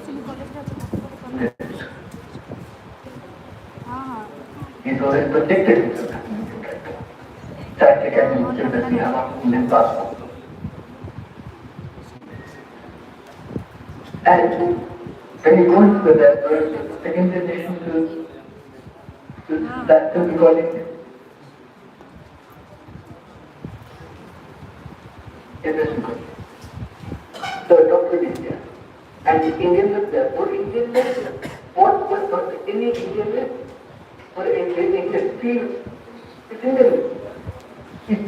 It's a term that cannot be defined. Because if you start defining Indianness, they will define it in terms of majoritarian religion, very often, most often, and then within that, the caste. What defines the truth? Who controls? Who pays culture? Who has the power? So Indianness is best left alone. And I'm ready to go with politics. So in here, we look at English. As I said, if you think of Indian English, there is no English. Except, just you guys, pretty no English. There's nothing common with English without people, we all write about the country. We laugh at each other with English. So Indian English, I would just think of it as in terms of writers writing English.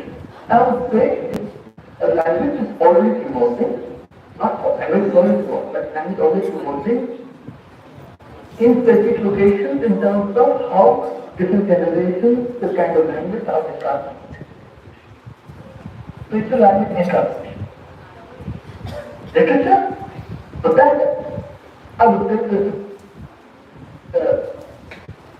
it's a thinking in terms of theory in the world. It's not, it cannot be, it's not no longer seen as a religious time. It's not seen as everything is religion. Everything is religion. It is self-destruction. But having said that, I would say, from the beginning till now, Indian writing is an expression. As experimented, sometimes initially, just to, and even now, just to prove that poets that they can do this. They can write two different forms from a different stage. But interestingly, for even so you see, I can write in English the way poetry or forms are used in the language, other languages that I. So you can later half of the century, famous possibly the Gandalf version. So taking form, other like taking the form, color recognition, people write colors. So this also has people writing Indian forms. Just like it happened the other day, taking language, Western forms in Indian language, just like taking the content and taking favor. I think I should stop here. I've taken about half an hour, picked 1 hour, I think. Thank you all for listening to us so patiently, and please, let's listen to the next 2 hours. Thank you.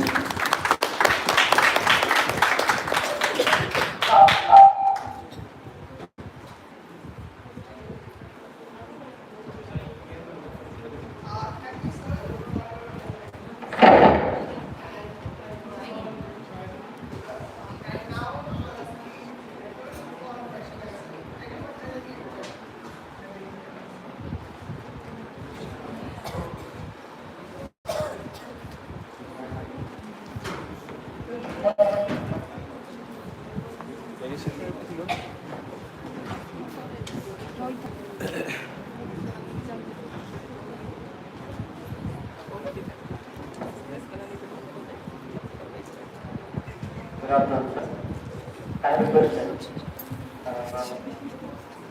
Very recently, a Korean movie named Parasite got Best Picture Award in Poster. Though it was not available in English topic or without English subtitles. Because though the language is different, though the nationality is different, we all live in one country, one nation, that is capitalism. And so, in that context, what challenges do the English writers writing in English, Indian writers writing in English, have to face in this context?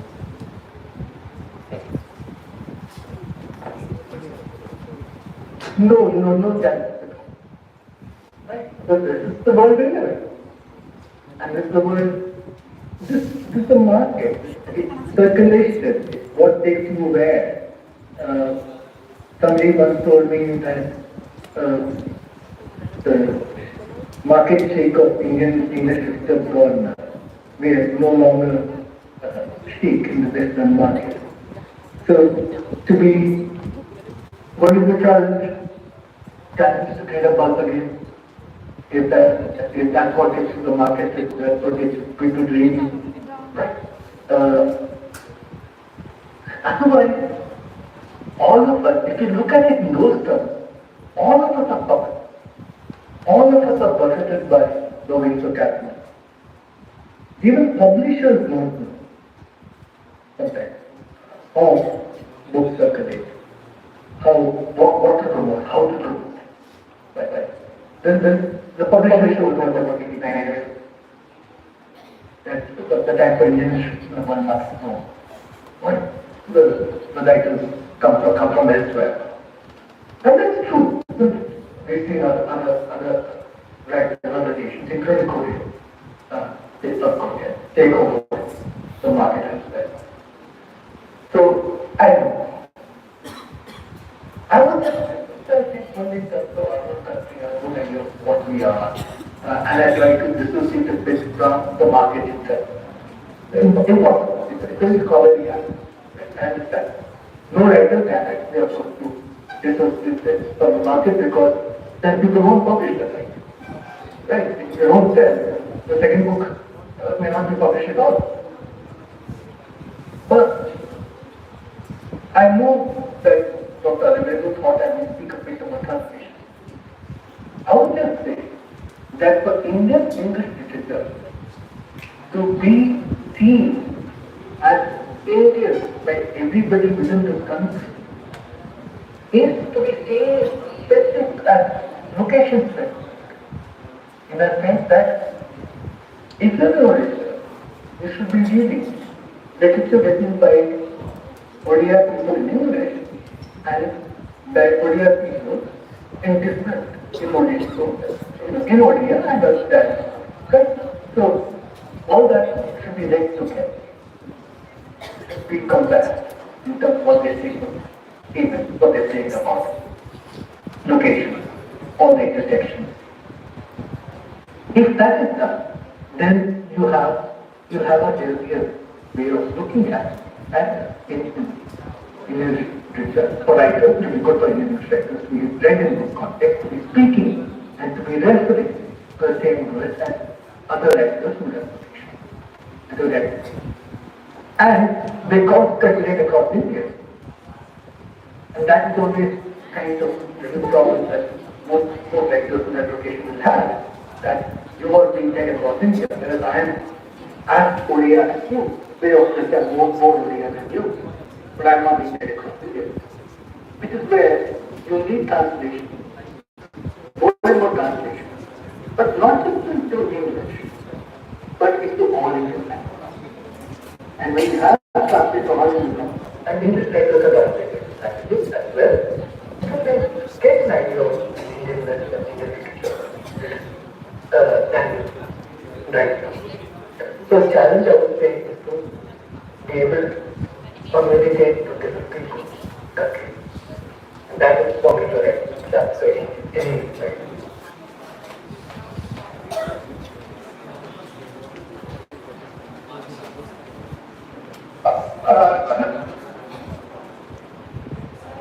Another request from Samita Saraka.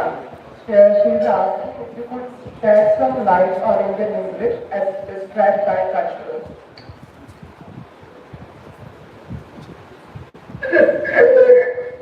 Older line of thinking. Well, of course, the cultural pioneers in talking about English.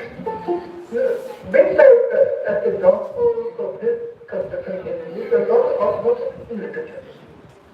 Which is the point I'm making. When you look at literature, people are translated to their locations with English. They'll come up with colloquialism, they'll come up with collocations, they'll come up with various things may not exist actually out there. Right? Nobody may say those in English in form, which Rushdie does say. Nobody may say things in English in the same way as a Tamil writer writing in English. Okay? So it is an invention.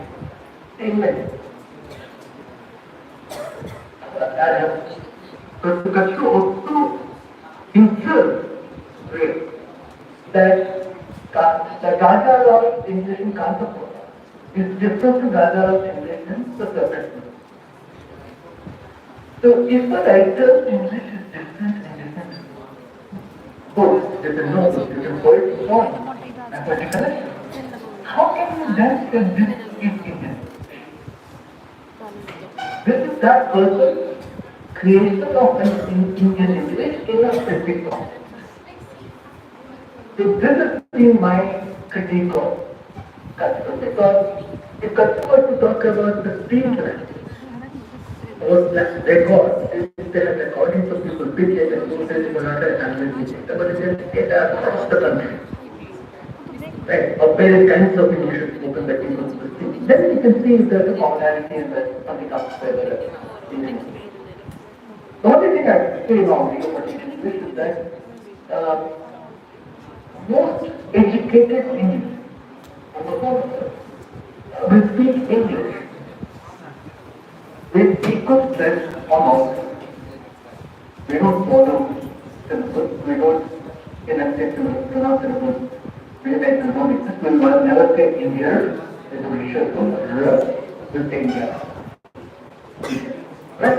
So, and our name, again, Trilocha, not quick Trilocha. Trilocha is so that is perhaps in terms of spoken English, you can say there is a certain characteristic. The same way with the written English, most of the time it is approximate standard British. Other than that, I don't have it.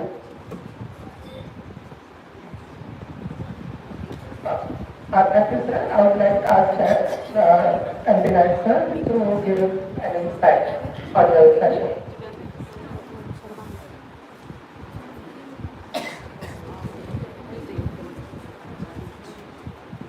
Thank you so much, sir. That was Professor Professor G.J.D. Prasad from Delhi. He was a critic, translator, and former professor CSJU. And he spoke on the topic India in Indian writing in English. And you must have heard him very effectively. In fact, the focus of his speech was on translation was done by the regional because in 75 years of free India, the writers have taken a lot of interest in writing and projecting the culture of regional India, because we cannot have a monolithic Indian culture. It may be called Odia culture or Telugu culture or Tamil culture or Tamil culture. So it helps, it just takes understanding. That is one of the benefits of translation work, and it's a good sign that lots of Korea stories are now being translated into English.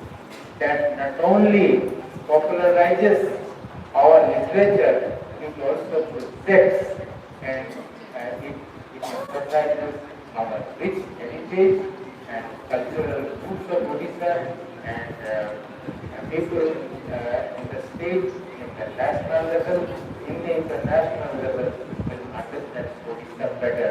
Thank you so much, sir, for giving this enlightening speech. And now we will take you straight to China. And the speaker is Dr. Liu Liang. Is he there? Okay. And he is from the School of Foreign Languages, School of International Education of Zhehui University of China. And the topic is Between History and Memory, Rethinking Indianness in Salman Rushdie's Post-Colonial Literary Imagination. I will request the audience to be very, very attentive, because his English might be colored by Chinese language. Thank you so much. Thank you very much. Respected Professor Prasad and respected Professor Pervit Kumar Hakel, the principal of the college, respected Professor Aloka Patel, the head of the Department of English, dear colleagues and friends, Namaste. A very good afternoon to everyone. I want to start by thanking Professor Pervit Kumar Patel, the principal of the college, and Professor Aloka Patel, and Chidochen and other organizers for inviting me to participate in this exciting conference. It is a great pleasure and honored to have the opportunity to discuss my work with you all here. Then we start by hearing my story.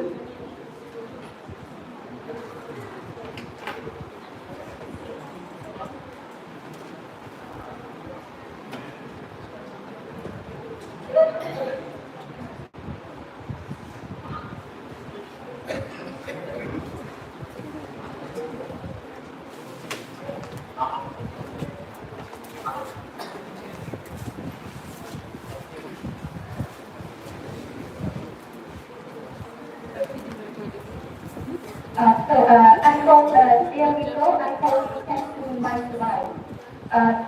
The topic of my presentation is teaching history and memory, rethinking images in Samadhi, post-colonial literary imagination. काम करवा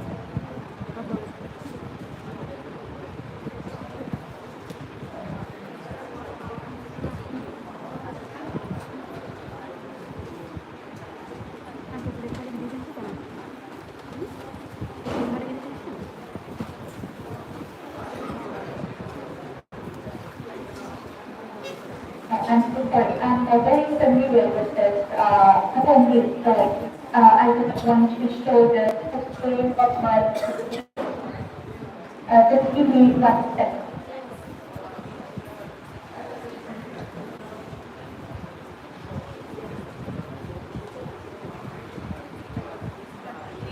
I want to know, can you see my slide? Can you see my slide?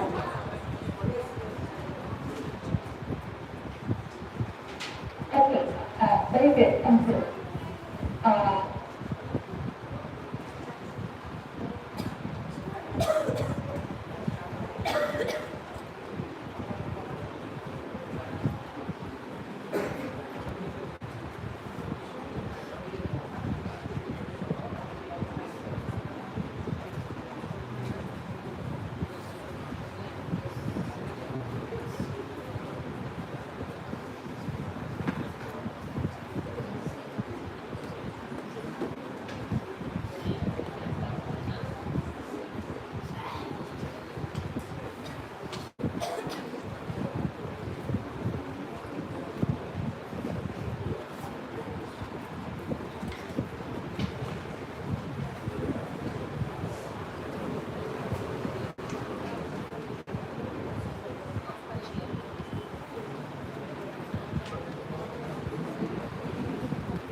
I'm so sorry. If someone can tell me how to show the post so that this is ready. I'm really not familiar with the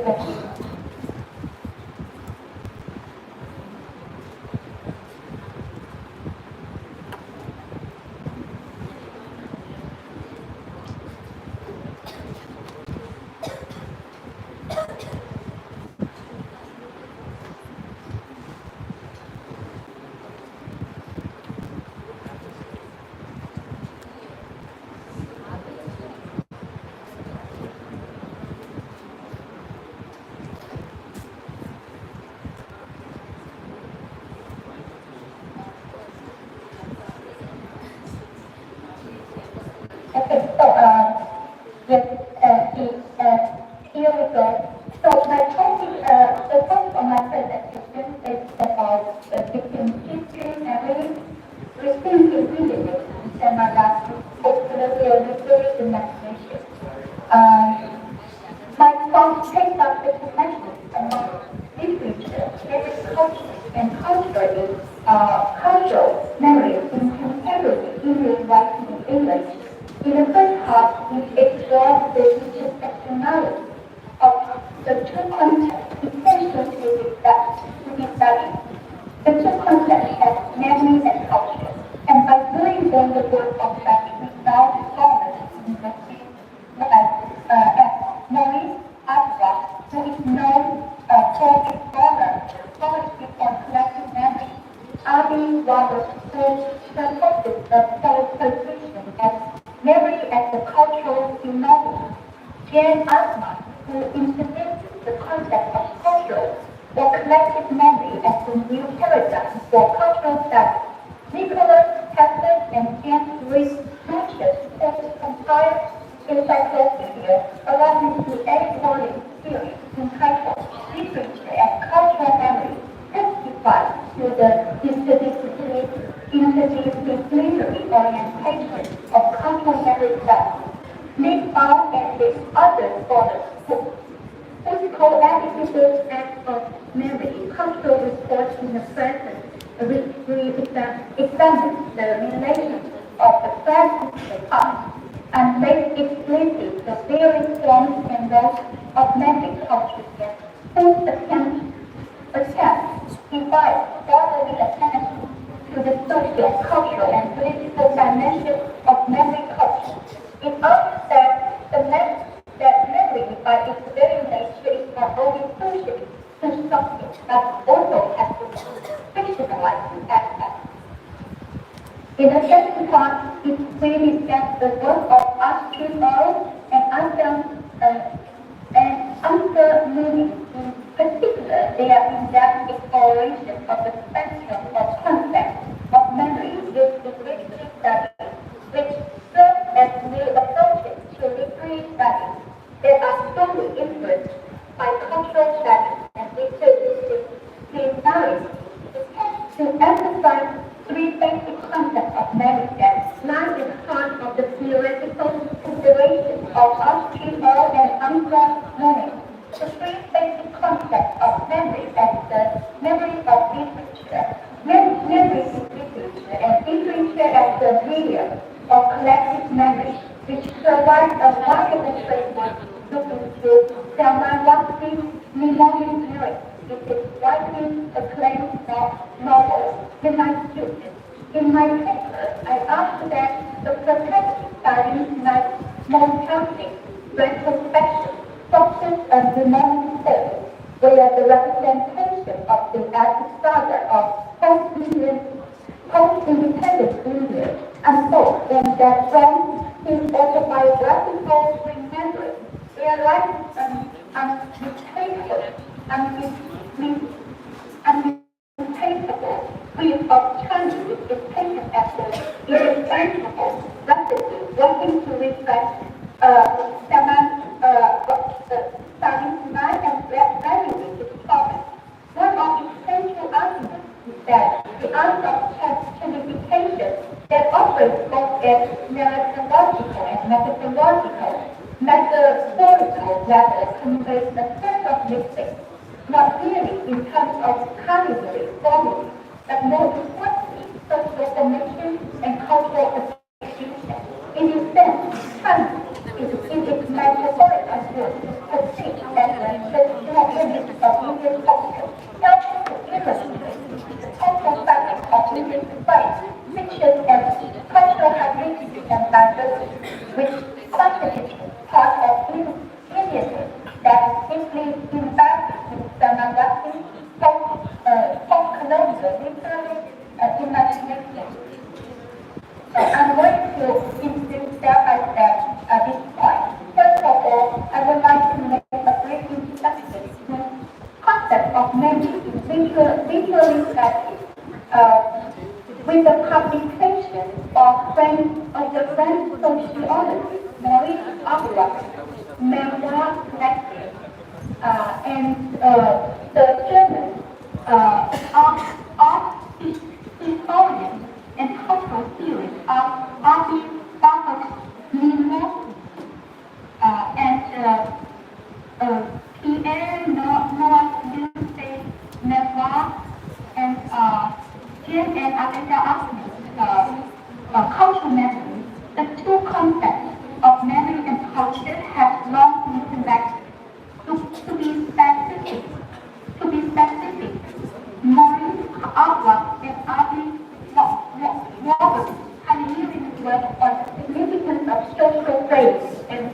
visual representation of cultural memory reveals that memory always has social components and that often understood as the cultural phenomenon.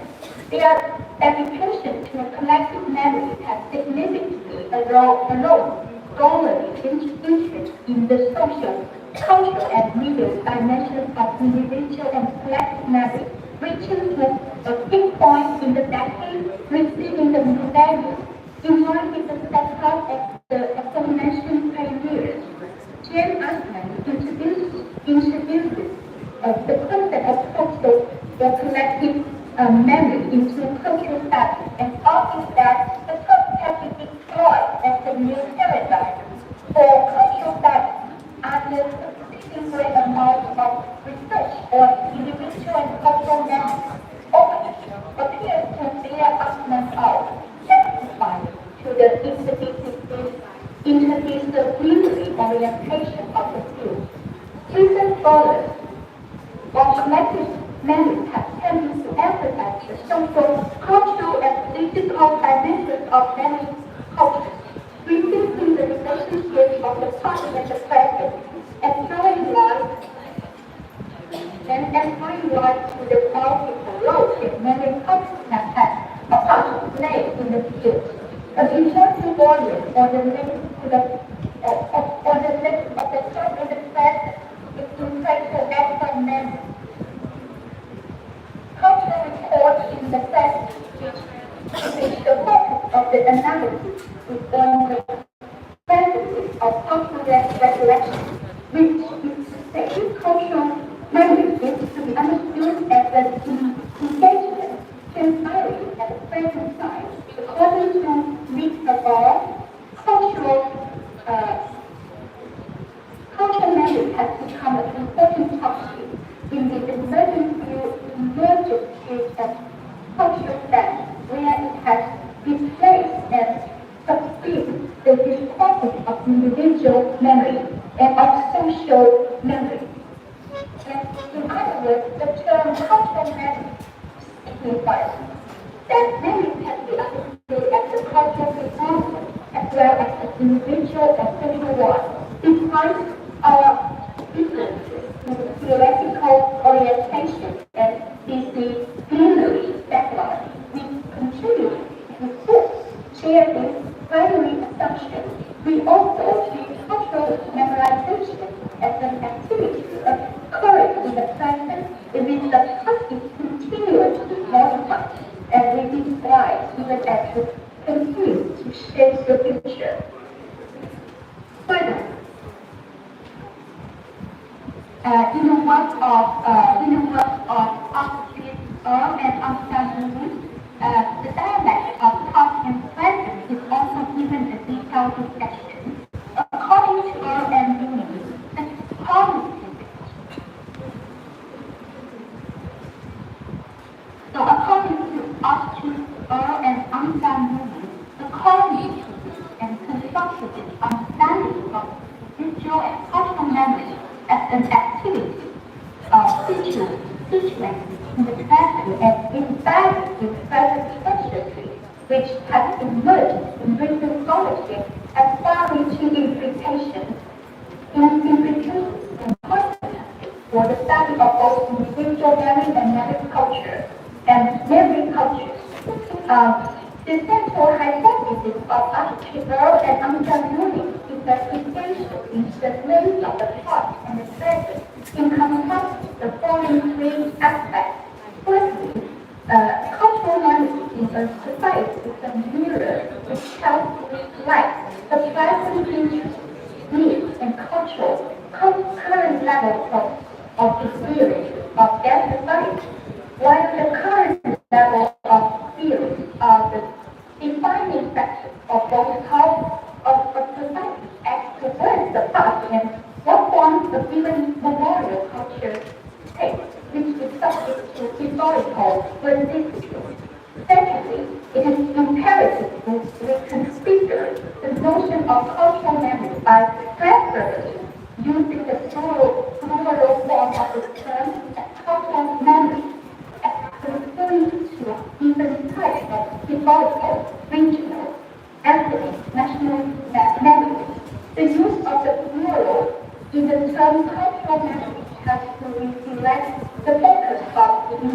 investigation to the social and historical dimensions of cultural remembering, aiming to explore different younger readers in the inclusive and cycle memory as well as the political functions that act on memory, such as fulfill. So, this all points out that memory is not only go with the functions just documentation, but it also hinged with the sort of fictionalizing color. As she argues that memory is unreadable to the individual act of expression within. Memory is always open to social revision and manipulation, and it's that imperfection and manipulation that works to make memory an instance of fiction rather than being real.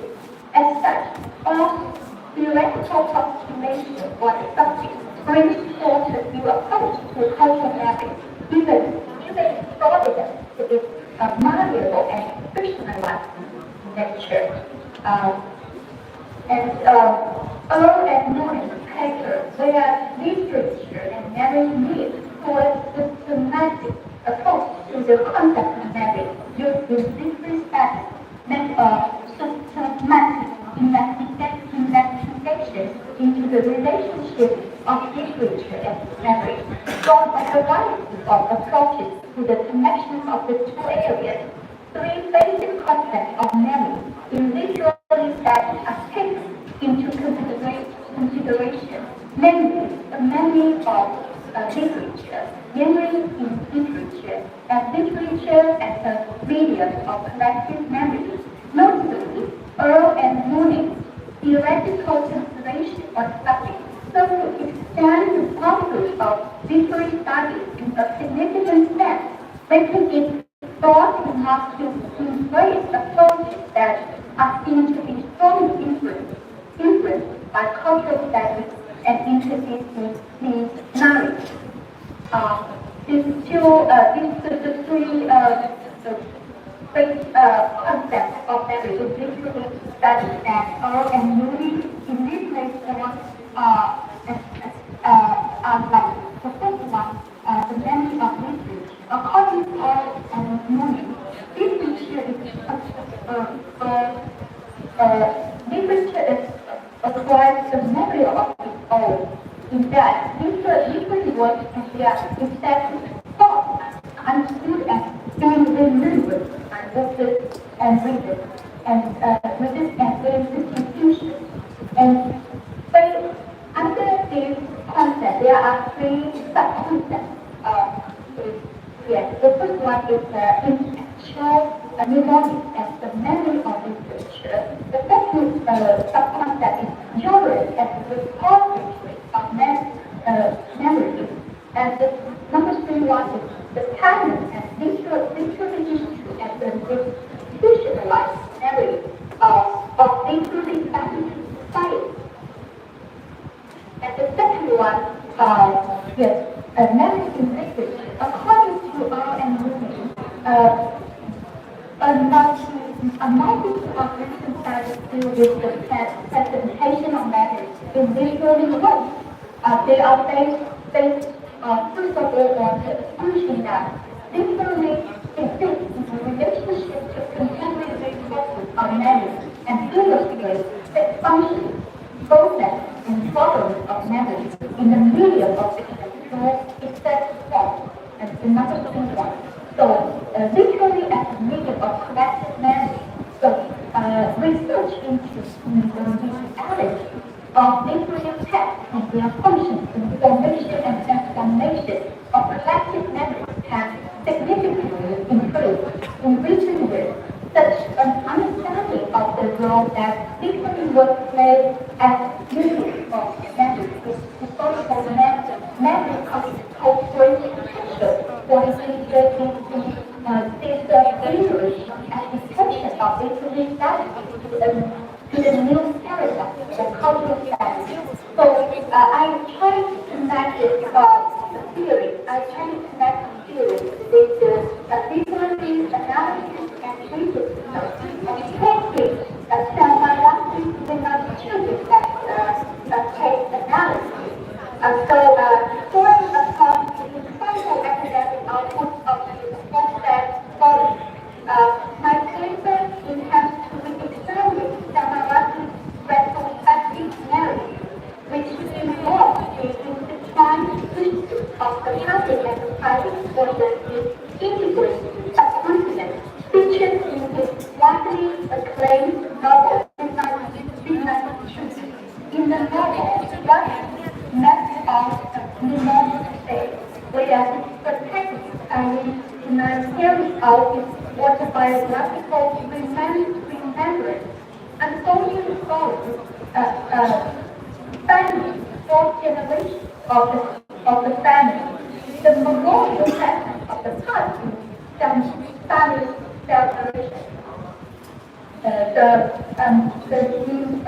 memorial presence of the past in Spanish celebration takes many forms and serves many purposes, ranging from nostalgic longing for the representation of the lost history of his family to conscious claim for the fostering of a sense of continuous identity. Lastly, the century involves a series of images rooted in the tradition of the subcontinent, where the great Spanish imaginative construction of a sense of a continuous identity. It is noted that among images featured in South Asian cuisine, such as biryani, dalpuri, samosa, kapura, etc., chutney is possibly at the center of Salim's autobiographical remembrance, and that plays a significant part in determining the framework of Russian historiographical account. So in my paper, I argue that chutney is used as a memory trope to highlight Russian representation of hybridity, metaphorically, serving to show the diverse traditions of Indian society. Chutney in its metaphorical in its metaphorical use functions as a means of incorporating the historiographical response into idiosyncratic versions of Indian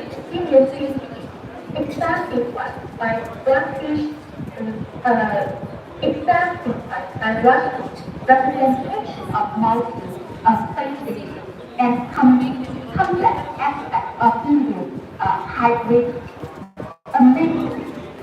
Roughly enunciation of the idea of a hybrid Indian is vividly echoed in the imaginary use of the image of China as part of Indian. Nicole, in his point, I argue that Nicole theory contends that the conceptualization of India as the syncretic nation was the defining feature of nationalism,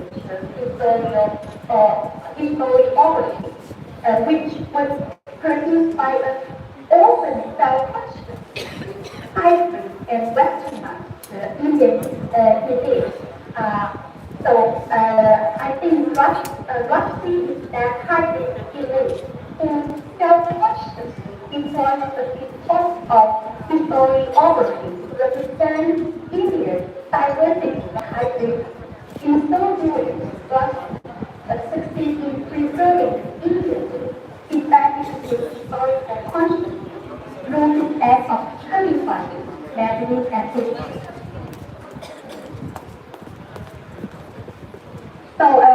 Rushdie displayed how he uses history and memory in his writing by strategically using such expressions as the first feasibility of the Chinese culture of history. And the grant of Pickering's time, Chinese provides study with a feasible means to reclaim his past life as immortalized here in the form of in a form of words, in a form of privilege, as it reduces that price.